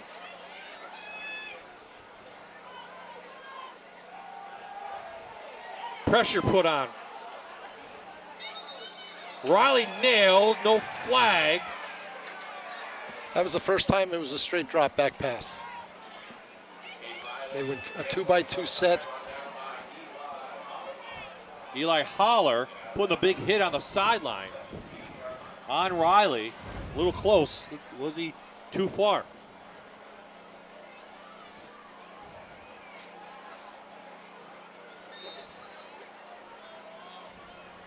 It was close.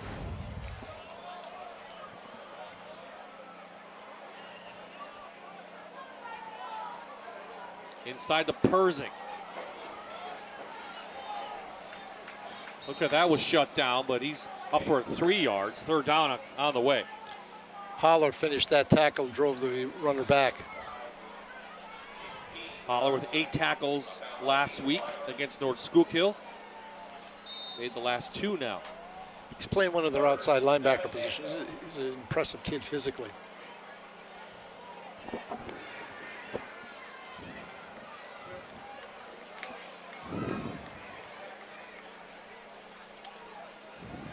Riley gonna roll. Has running room. It's gonna be close to the first down. Let's see where they mark it. Loyalsock has not been able to establish an edge, and we see Caden Riley here is able to get out, pulls it down. Come up a yard short. 4th down and 1. They're gonna go for it.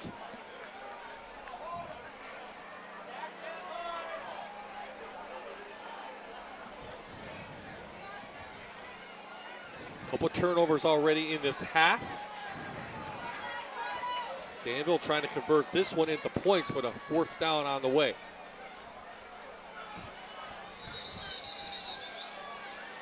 I'm going to call a Keystone College timeout. Paul Grippy, where is your Hawaiian shirt? Bob, I missed the memo on the Hawaiian shirt, but it doesn't matter. I still know how to enjoy a festive Hawaiian luau with the gang here. This is the Loyalsock cheering section, and they have decided that tonight is Hawaiian luau. What are we actually calling tonight? We're calling it the Hawaiian theme. All right, so it's the Hawaiian theme night for the home opener, a new field. We're hanging out. Is everyone behaving tonight, Haley? I think so. All right, I'm putting you in charge of everyone's behavior and personal conduct tonight, okay? Hey, how the Loyalsock Lancers looking tonight? We're looking pretty good. This is Okay, see that? Now, This is it, Chief. This is it. Now, Bob, this officially has nothing to do with the Little League World Series, but maybe a little influence after the champions last week, and it's kind of a lingering feeling about Go Hawaii. But the Loyalsock student section having the Hawaii theme night, enjoying themselves, and keeping their Lancers ahead in this game. All right, everybody? Mahalo, Paul, and what they say, hang loose, Grippy, hang loose. So a couple student sections going with the Hawaiian theme. Maybe it was an influence after Hawaii won the Little League World Series. On the field, 4th and 1. Bobbled. Big play, Loyalsock is gonna hold. The initial hit by Ian Weimer, number 75, and the rest of the Lancers followed, and the Lancer defense has come up big in the second half. That's a big stop, really big stop.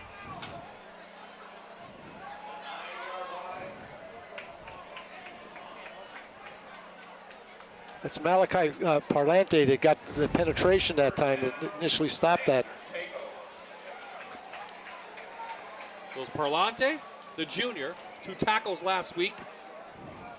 And Justin Van Fleet, after his powerful talk in the first half. So big 75 Parlante. Loyalsock gets the ball about the 10.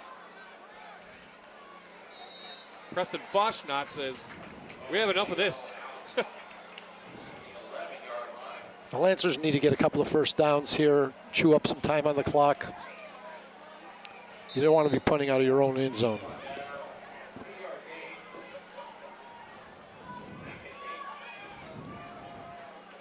Ryan Browse was there as well, number 64, second down. To the air, Watkins. Gonna air it out, and he's got Ross downfield.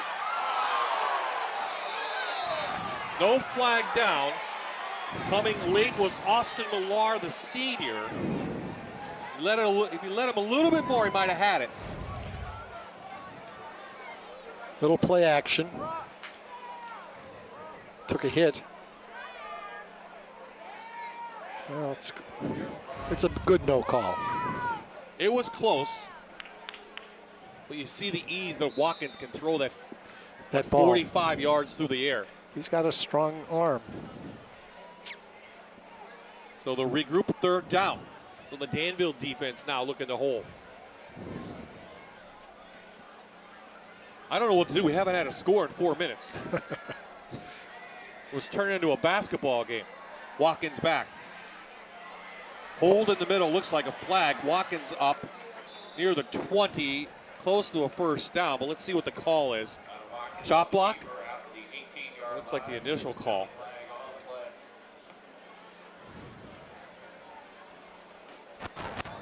Block below the waist. Offense. Repeat third down. What was it? So this one's going to go against the Lancers.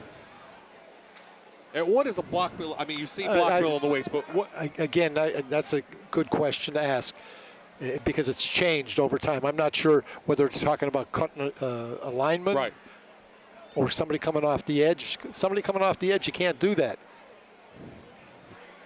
And you can't be engaged and another guy hit him. No, you can't do that. High-low.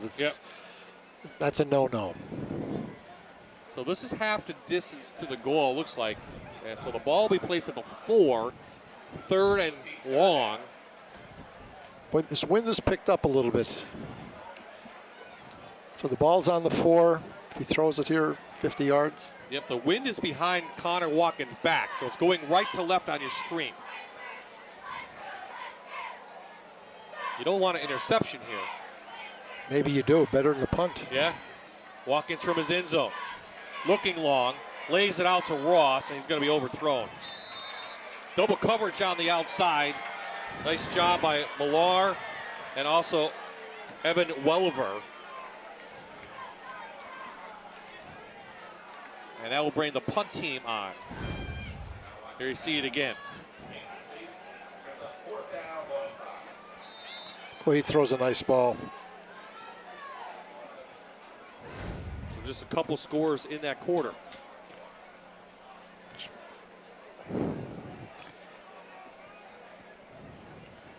Thank you. Okay, this is a challenge. Watkins from his end zone. Cast a quick hit. So it'll be good field position for Danville. How good? Let's see what Peyton Riley can do. Well, there's Up a flag. to the Another 25, flag. a flag well at the 35, near the 35-yard line. So this one may be coming back. A lot of the action now down to the right side of the field in Loyalsock territory.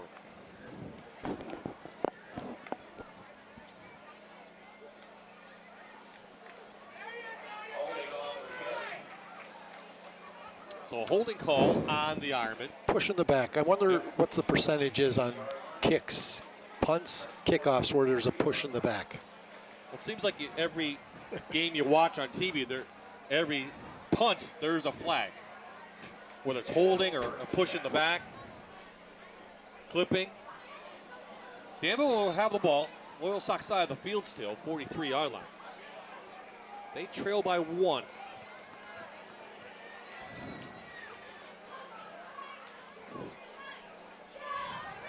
When they've gotten the ball tonight on this side of the field, they've pretty much scored, except for the last time they've had it. Eric Again, it's Sees. simply a buck sweep, typical part of the offense of Delaware. Well, Coach Kaiser did say we'll see a lot of guys getting the ball tonight.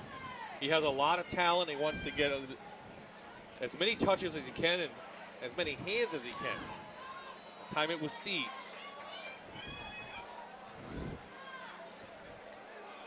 Back to Millar, trying to get the edge, can't. Really nice defense from Akai Henriquez. junior. Didn't let him get outside. Loyalsock has to do a better job of setting that edge. Again, you can see here, there's no force defender at that point, just a matter of speed.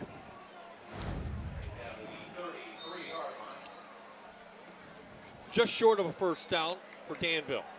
Clock ticking, about 2 minutes left in the third quarter. Been a wild one here at Kenneth Robins Stadium. Sees the fresh legs up for a first down inside the 30. Again, just a basic buck sweep, guard pulls. Well, Danville taking it out of the Loyalsock playbook. We're Their just going to run the 68 does a nice job of getting out in front. That play is designed to go really up inside. You're not supposed to get to the perimeter with that.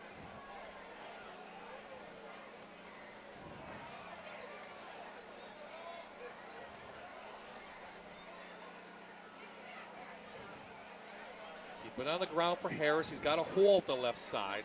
Closes quickly, but he picks up about 3. Again, another staple of the wing T offense. It's a belly. Harris has had a lot of carries. About 9 or 10 tonight. Yeah, at least.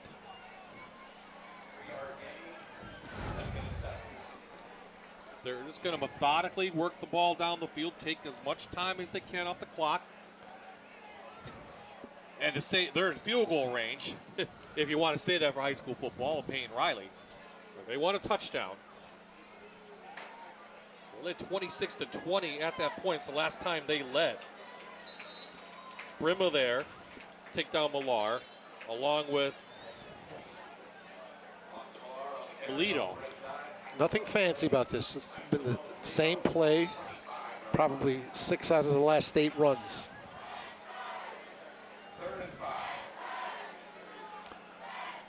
Now, don't be surprised if you see this the sweep pass here. Some tired legs out there on both sides. And a little bit slower up to the line of scrimmage. It's Persing in motion. Looking for him in the flat. Nope, they're going to go long. And it's intercepted by Connor Watkins over Payne Riley. Nice grab. What an athletic move from Connor Watkins. Can do it all. He can do it all. Division I quarterback who's playing in the secondary. Just rips that ball away.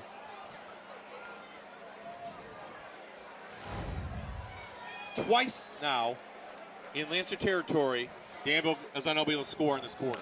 I think they're tired. I think both teams are starting to drag a little bit. 21 seconds left. As we said, a lot of players play both ways, don't they? Yes. Especially the guys up front. You expect your skill kids to be able to do this. They're conditioned.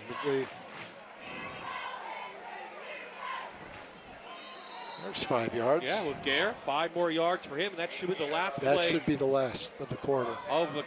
I'm sure Loyalsock's going to let the time run out with the wind behind them, and that will do it. Loyalsock led at the half, and they continue to lead after the third quarter. Should be a great finish here in Lycoming County when we come back.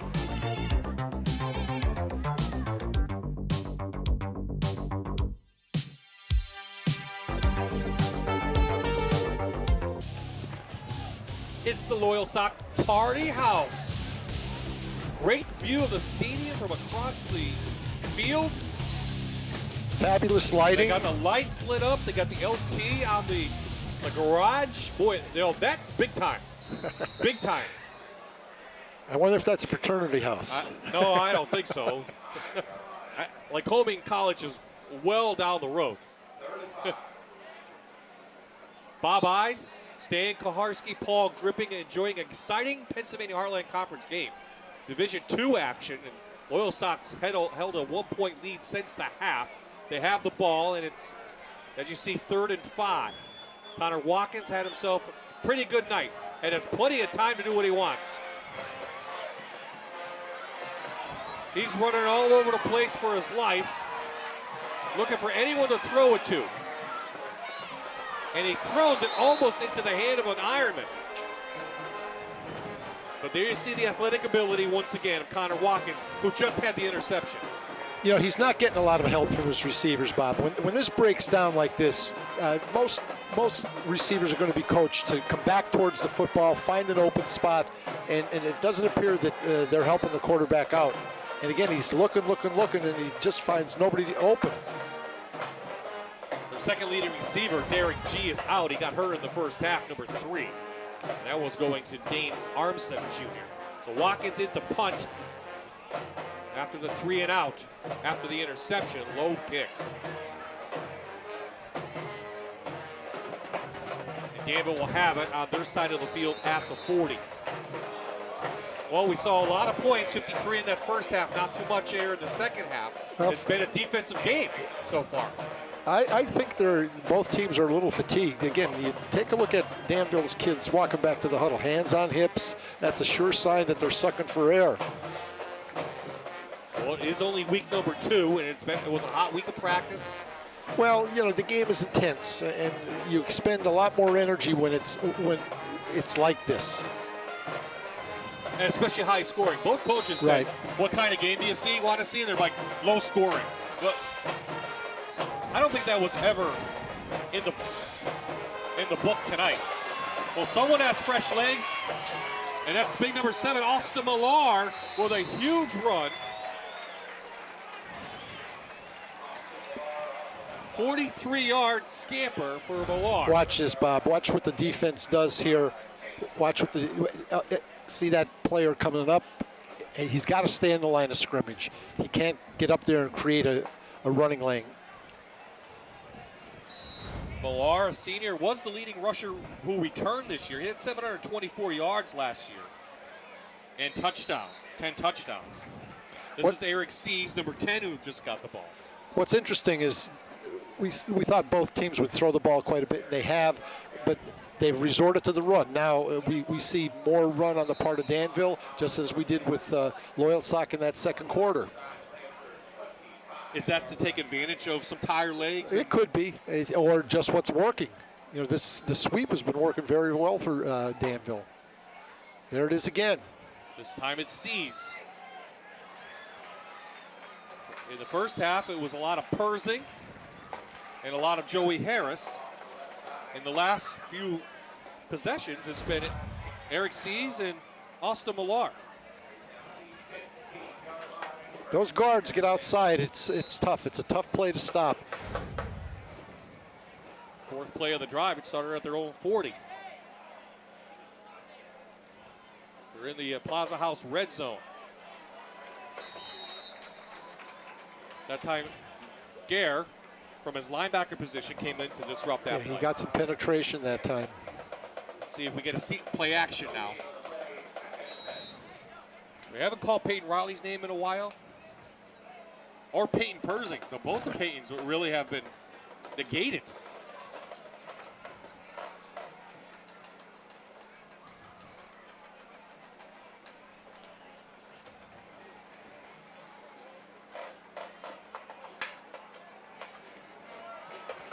This is Millar, strung out and powers his way up to near the 10. He'll be taken down. See, when you defensively, when you force that play wide like that and you have people set the edge, it's not going to gain a whole lot of yardage. Just didn't get that block. So on third down, you expect now Peyton Riley to air it out a little bit. Maybe look for his brother or Peyton Persing at some point.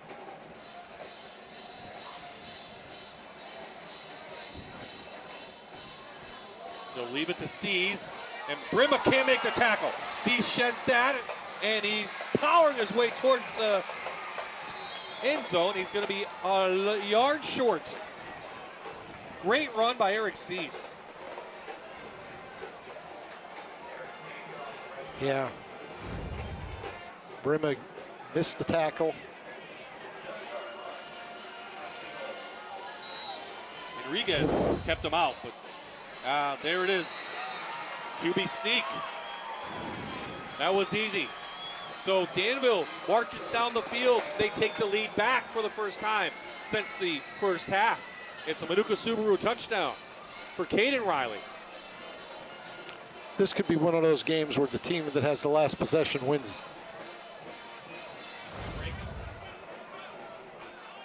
You see it again. It was great job up front. To the A gap to the right.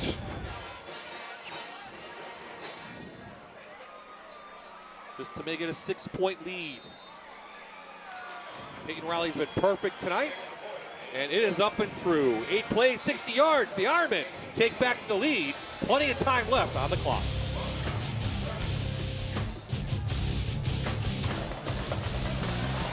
Kick mishandled by Enriquez. He powers his way up. They've had trouble with that all night long. They have. They He's lucky to get up near the 20-yard line. Loyalsock now trails by 6 after the Danville score. So we are back at Ken Robbins Stadium. It's the Allison Crane and Rigging turf here. It's the field. We had a dedication before the game, which seems hours ago, and it was just about 2.5 hours ago. Both teams getting really tired right now, really have to dig deep. You mentioned last guy has the ball. Plenty of time left for Loyalsock to march down the field if they want. Let's see if they go back to that powerful running game that seemed to be effective. Well, we'll know as soon as they get in that I formation. It's pretty much that they're going to try to do that. Okay, they're in their spread.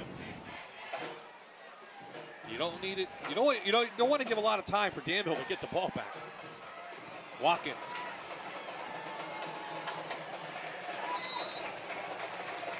They're going to call that a completion down at the 46-yard line.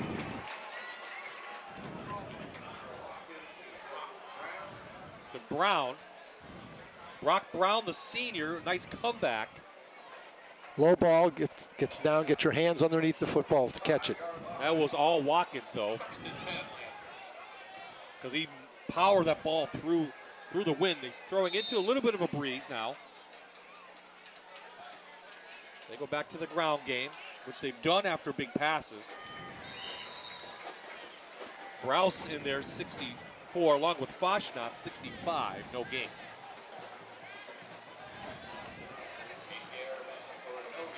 Keep the clock rolling. Less than 8 minutes to go. A lot of time. And both teams, Loyalsock used one timeout.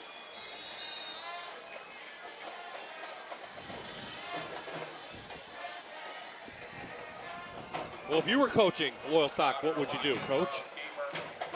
Well, you're the expert.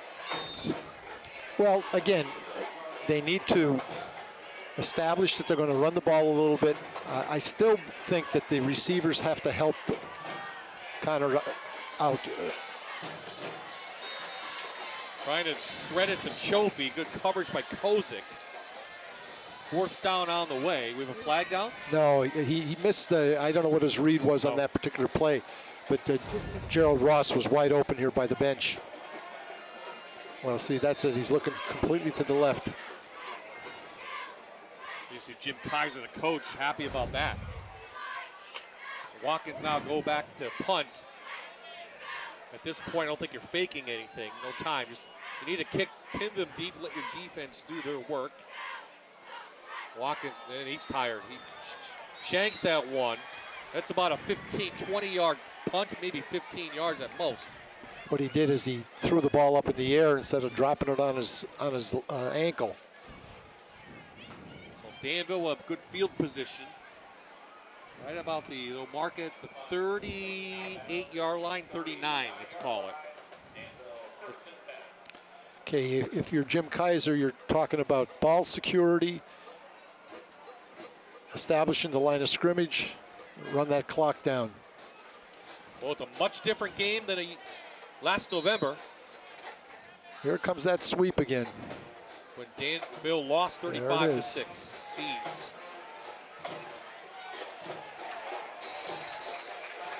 See, when you stretch that play towards the boundary, it's not going to be very effective because you have the whole team that's moving towards that football. They're in pursuit.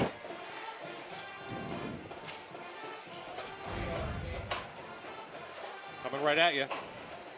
What will you be looking for? See, once you start pushing towards that boundary, you're not going to gain a whole lot of yards unless you have exceptional speed.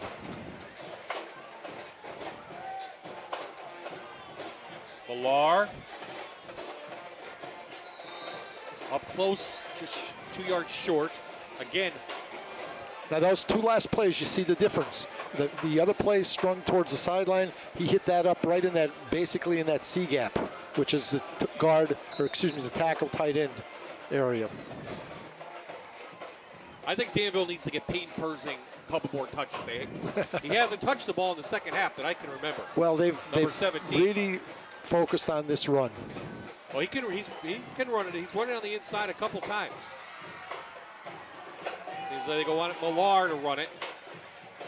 Might be a face mask in there. No flag down. There's a flag. No, there is. Okay. Oh, yeah. Here we go again. I think it might have been a face mask. Bam might have got his hand in there.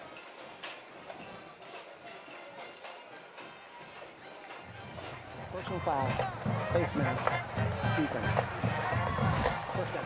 Joe Keller, our referee tonight. They've done a pretty good job. Some good no calls. This will help Danville as they look to extend the lead. Maybe put this one out of reach up to the 35 of Loyalsock. So a bad penalty if you're a Lancer fan. Really need a turnover to get the ball back somehow. Danville has had a little bit of trouble when they're in the shotgun. So that Riley will go under the center. Well, they've committed to this set and the run.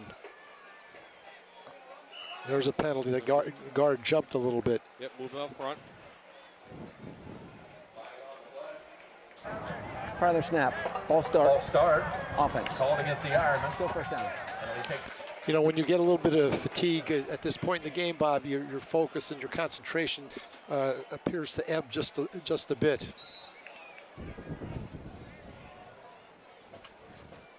Shit.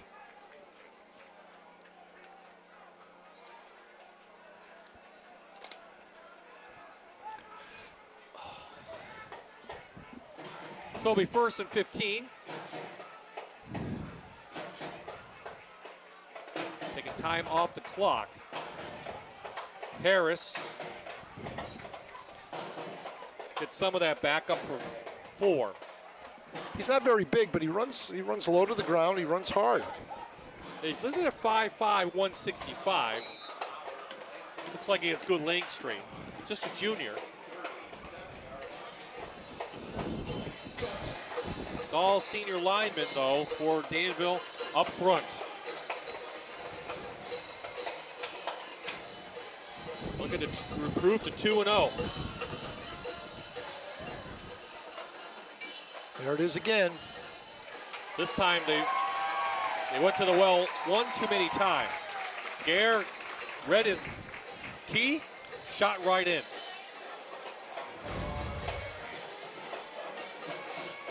See, the defensive ends have to establish that base and force that in as much as they possibly can, and then you have to get penetration from the defenders that are in that pursuit angle, that backside. Reese starting to pick up. It's behind Danville, going right to left still. Third and long. Oh, trouble on the snap. Loyalsock holds, and Danville will punt the ball back. They've had trouble with snaps all night long. It's really hurt Danville. Hurt them there. They were going, put a nice drive together. Look at who's back to return. Number 4.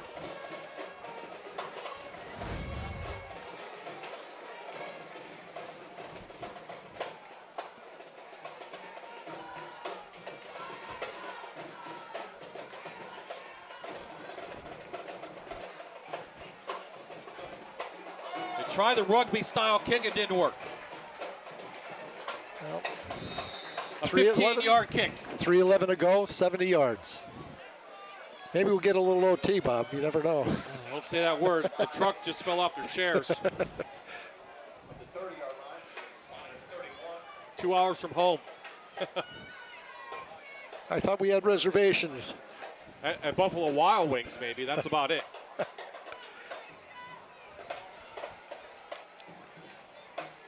Just beat the crowd, Little League World Series back in South Williamsport just about a week ago or so. Now there's a Joan Bugle Corps competition in town. A lot happening in the Lycoming County, Williamsport area. Flag comes in. Illegal procedure, I think. Well, we should have a exciting finish, as Coach just said. Prior to the snap, false start, offense. Ball against the Lancers. Still first down. What will be the play call? You want to run a little bit or put it in Watkins' hands? Well, I think you have to. He's an all-stater. Been a fantastic football game so far, but it's not over yet. Watkins with all day. Come back to the ball. Goes downfield. It was intended for Chofie. Yep, and he didn't come back for the ball. No. He let he let Welliver run after that. Here, look at it again. What do you see? Again, he's trying to keep his eyes downfield. That's a pretty quick release on the run like that. But if you're that receiver, what are you supposed to be doing? You have to work back. You have to kind of mirror the quarterback and find a hole. Come back towards him. And that's something to look at film and probably Oh, talk absolutely. About, right? Quarterback draw, nope. Everybody in white shirts chasing number 4. Somebody's got to be open. It's Chase Cavanaugh. Cavanaugh goes down. It's a first down. Clock will stop. 2:42 I don't left. know if they're going to give them the first down. Oh, I thought he had it. It's right at the marker. A 15-yard play. Boy, it lasted 30 seconds, I think. Look at it again. Yeah. We're seeing an exceptional performance here by a quarterback. You can understand why he's an all-stater. So an official timeout is the call. Now, was that a designed run for Watkins, or was this a broken play? It looked like it was a fake draw. Yeah. And he followed the lead back. Yeah, we're going to see what it was again. I thought it was a draw, but.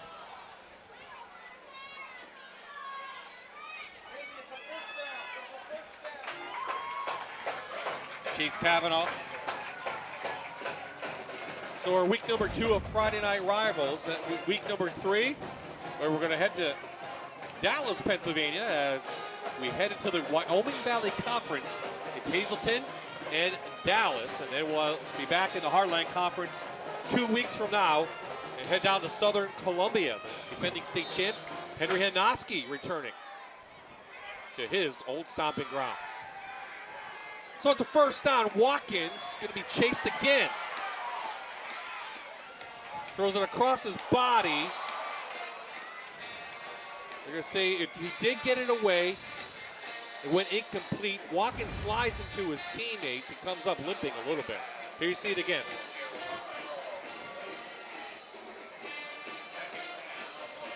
He took a big hit at the end. Yeah, he did. And that was Ross, I think, that came back finally.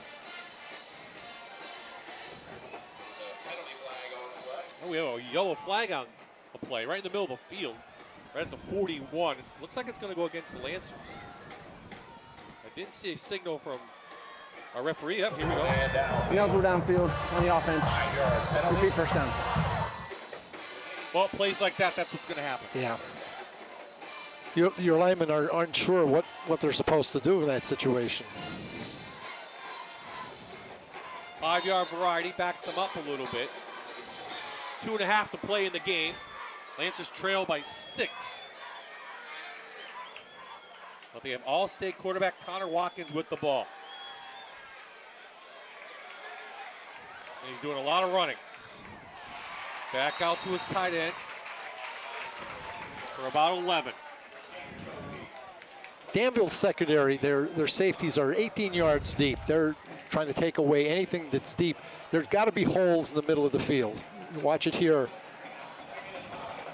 That's not an easy throw to make on the run like that. There's just a lot of velocity on that ball. We're showing why he's an all-stater and headed to Villanova. Over the middle. Nice catch by Brown. Good play call by Loyalsock. Gain of 17. Bob, we've got an exciting game here. It's been a pleasure to watch these young men battle each other. Well, it's not over yet, is it? Oh, no. Oh, okay. Again, just a three-man rush. There's no way that they should even get a hand on him. Watkins is going to just float out of bounds for 7. So Danville putting 8 back.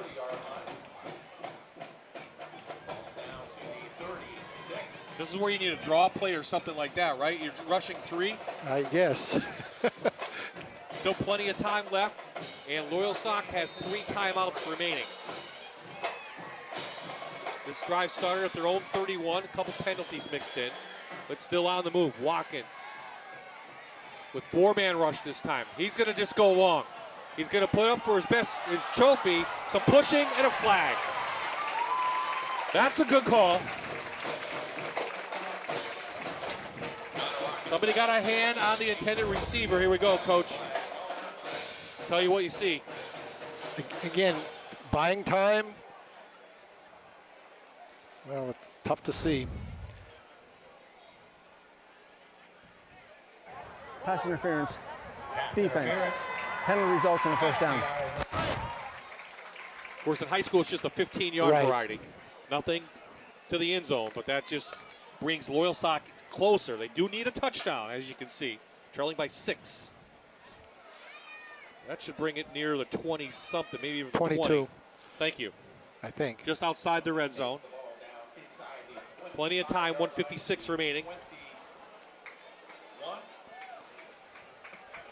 Now maybe you can run it a little bit. Maybe 1 or 2 plays, that's it. 3-man front. They're going to run it to Watkins. Trying to pick up a couple blocks and does. Connor Watkins inside the Plaza House red zone up to the 10, and it will be 1st and goal Lancers.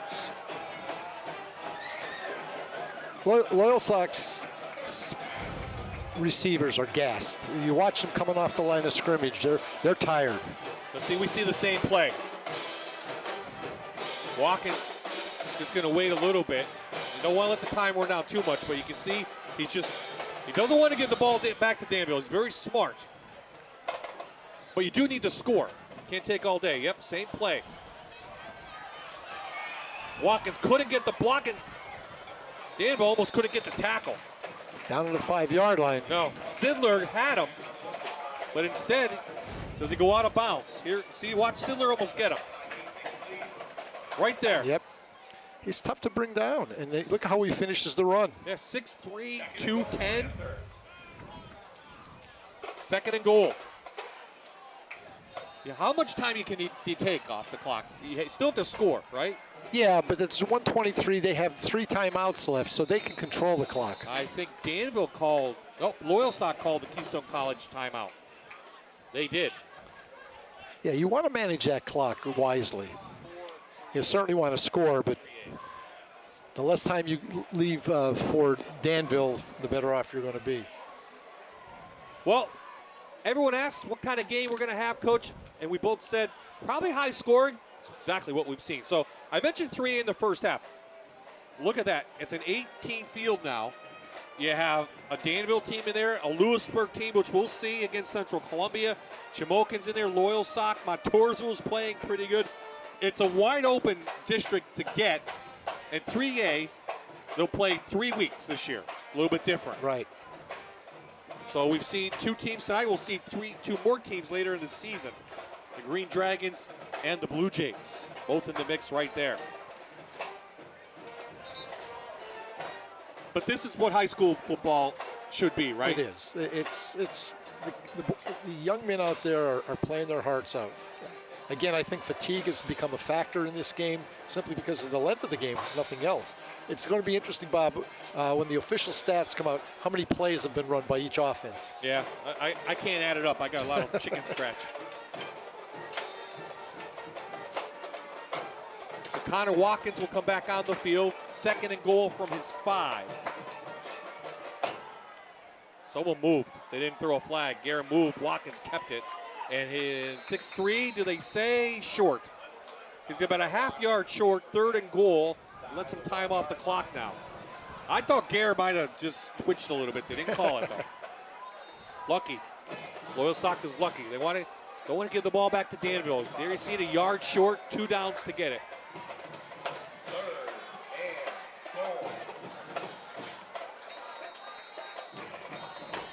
Danville's going to call timeout.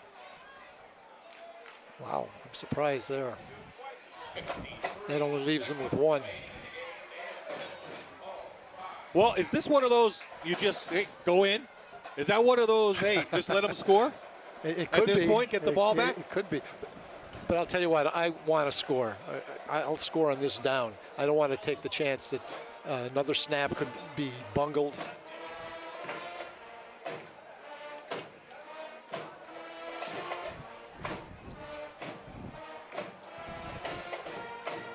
Justin Van Fleet and his coaches looking at the playbook. What's the call? Watkins is keeping it in, if I'm them. Of course, next week we'll be in Dallas, Wyoming Valley Conference. We'll look for that next week here on MyTV WQMY. Look, don't forget, Stan and Jan Cechak and I do a vlog every week, which we put right on Facebook at Fox 56 and MyTV, also on Twitter at Fox 56. We'll give you an insight to our upcoming game and a couple key games in our area. That comes out every Thursday morning. So 3rd and goal. Watkins the dive and the touchdown. Watkins goes in for the score. It's a Manuka Subaru touchdown. Okay, let's make sure that we protect those A and B gaps on this extra point.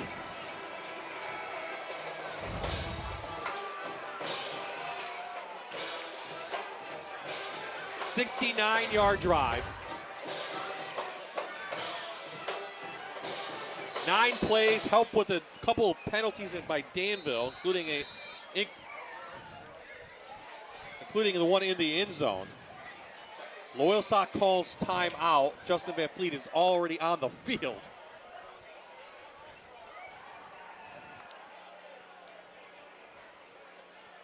Absolutely not.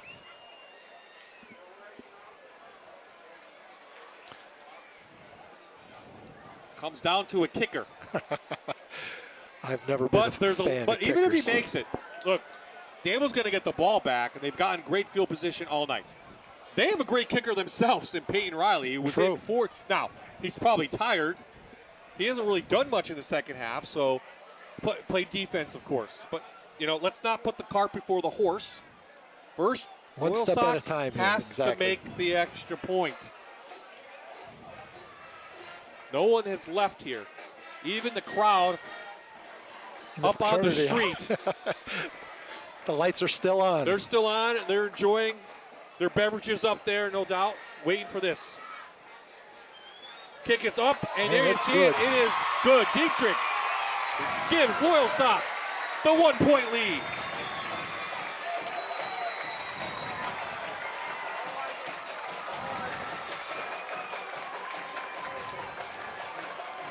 $50 seconds left in this one.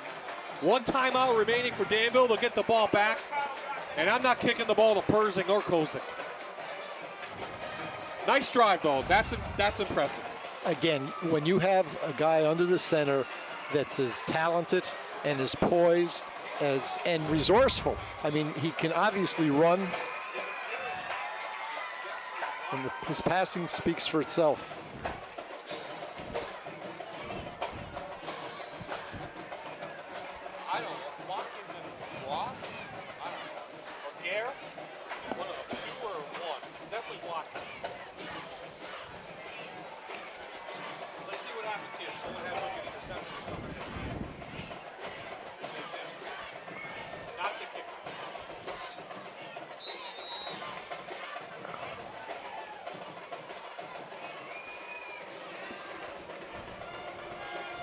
Dowell, the sophomore, is the kicker. This is Geese. He's got some room. Holds on to the ball, and they'll have the ball 45. But wait, late flag comes in. Late flag from the referee. Usually means a block in the back.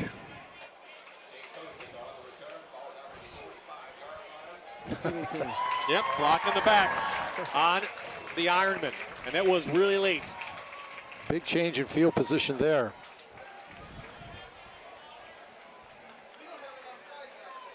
So Caden Riley's team, the sophomore, has weapons, has Persing, has Riley, the Paytons, on the outside. They really had, Loyalsock had trouble in the first half covering those two. Downfield, what do they do now? Well, they're in their spread. Yep, the Paytons come out to the left-hand side. 2 by 2. And we have a late whistle and a timeout called by Loyalsock. Yep. Yep. A Keystone College timeout called by the Lancers.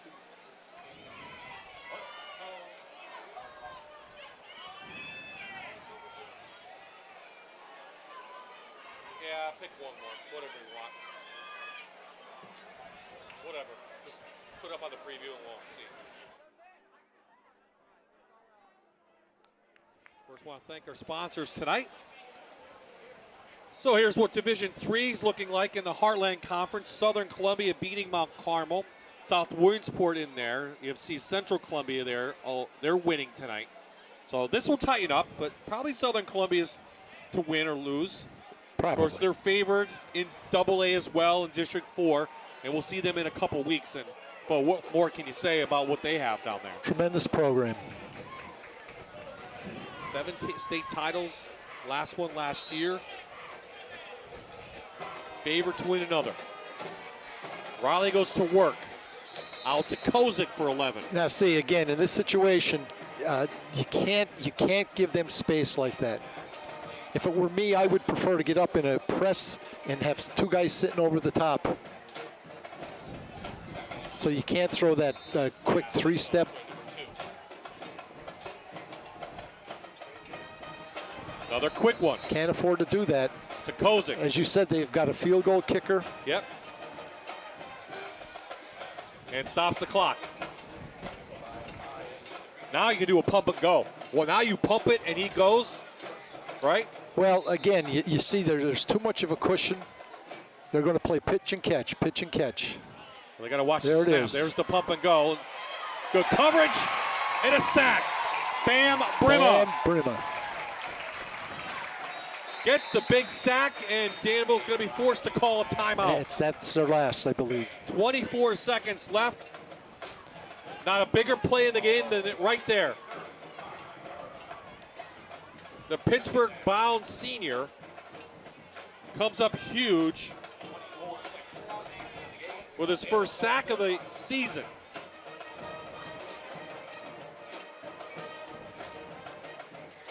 Still some time left if you get the ball over the middle.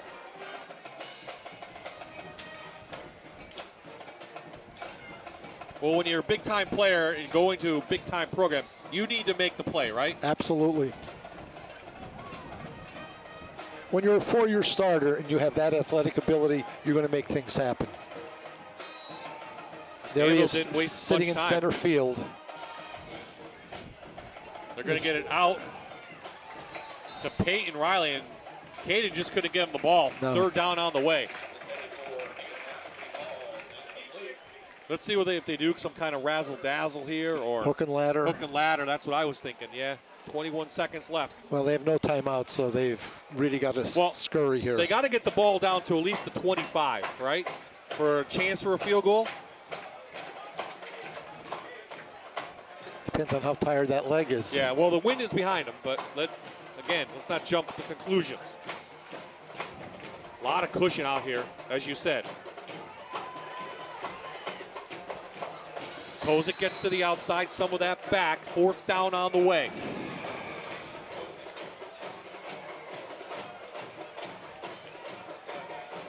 Now again, I think you have to come up and and take away that three-step stuff, or just to stop at 5 yards. They've got to get to the marker.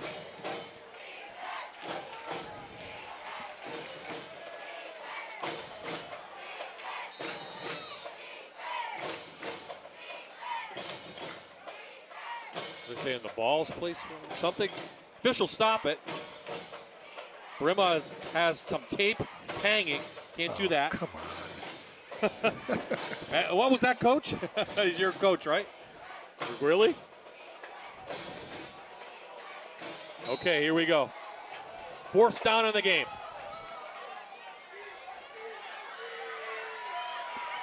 Riley over the middle. Almost intercepted. It goes incomplete. And Loyalsock will beat Danville in comeback fashion. The defending district champions are going to hold on once again against the Ironmen. Victory formation, sweet for the Lancers of Loyalsock.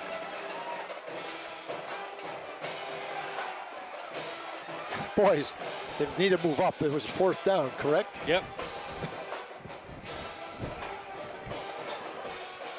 81 points on the board, and it came down to an extra point. Connor Watkins won this game for Loyalsock, and the offensive line, because in the second quarter they trailed. They put it on the offensive line. Gare went to work, and they ran the ball down the field. What a high school football game tonight in Lycoming County.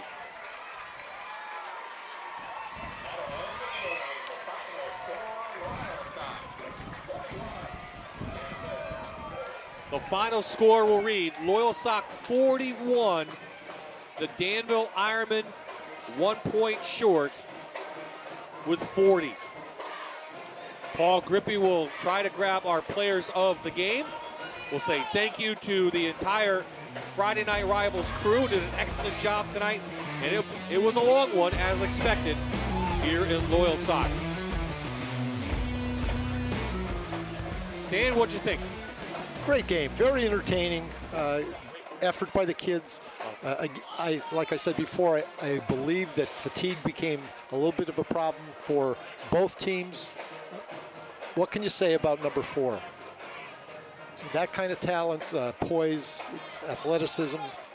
He became their chief runner near the end of the game. He was able to pick up first downs. Well, I don't think there's any question who the best quarterback is in the Heartland Conference. With all fairness to Stone Hollenbach, who's going to Alabama. He's got a great team around him, yeah. As a walk-on. Connor Watkins put this team on his back. Justin Van Fleet challenged his team in the second quarter, and they come out victorious, and both teams will go to 1-1 on the season.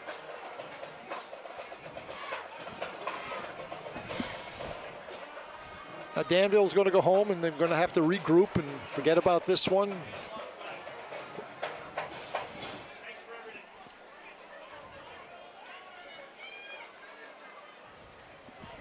Paul Grippy wrangling up our Plaza House Furniture players of the game. Looks like he's got at least Aiden Gare. Let's start with him. Paul. All right, Bob, thanks. I have Aiden Gare, running back and linebacker for Loyalsock, a Sunbury Motors player of the game. I mean, you finish this one, you must be exhausted. What was it like to be in this back and forth game? I mean, it was great. We've been practicing all week for this. We've been running all the time because we didn't show up the first game. I'm glad we showed up today. Even the first quarter tonight, you might tell me you didn't show up for that. How did you flip that around? We didn't want it to be like last game. We were upset, and if we start out 0-2, we're not going to be in good shape for the rest of the year. Okay, I'm going to talk to this guy, number 4 here, your quarterback. But wait, let me ask you something. What kind of performance did you see from him tonight? Great. He's always great. That's why he's going to Villanova. That's where he's headed to next year. Let's bring him over.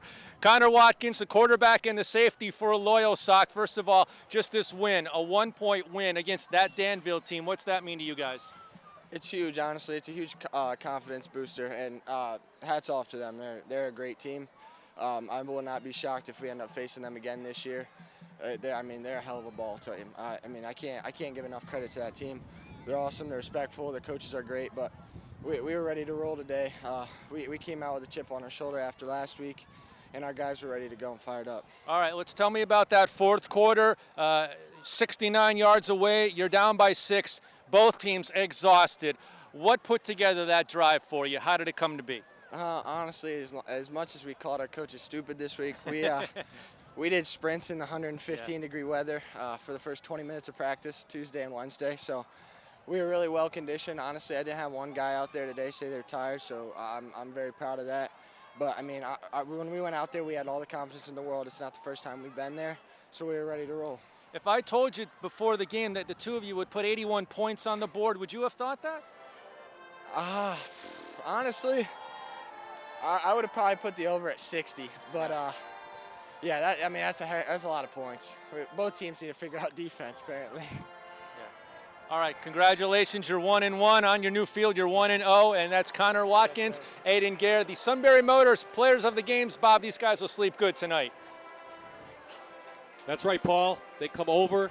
The Loyalsock alma mater being played for a big win on the turf here in Lycoming County.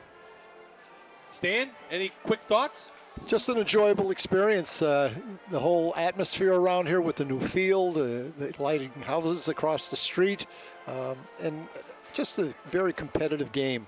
You got to give a lot of credit to these young men. As much as Connor said that they were not tired, visually you could see that they were. So, well, I don't know if we can match that this year. Hopefully we can. Next week, our Friday Night Rivals, my TV crew heads to the back mountain. Wyoming Valley Conference action as Hazleton area comes to town to face the Mountaineers. We'll be on the air at 7 next Friday.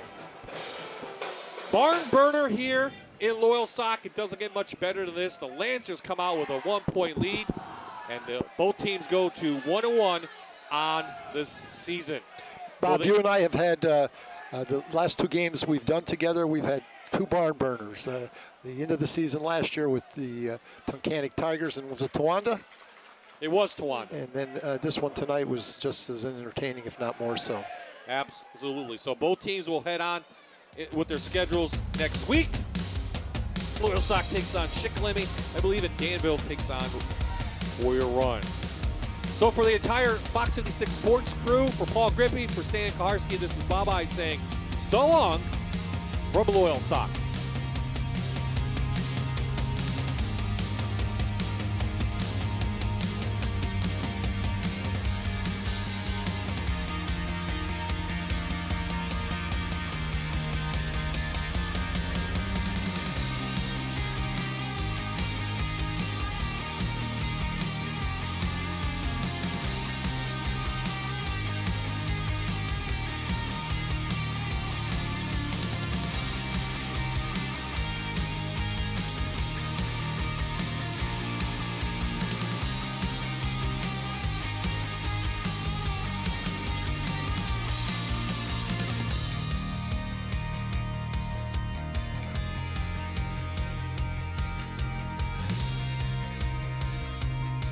This is Friday Night Rivals on MyTV WQMY.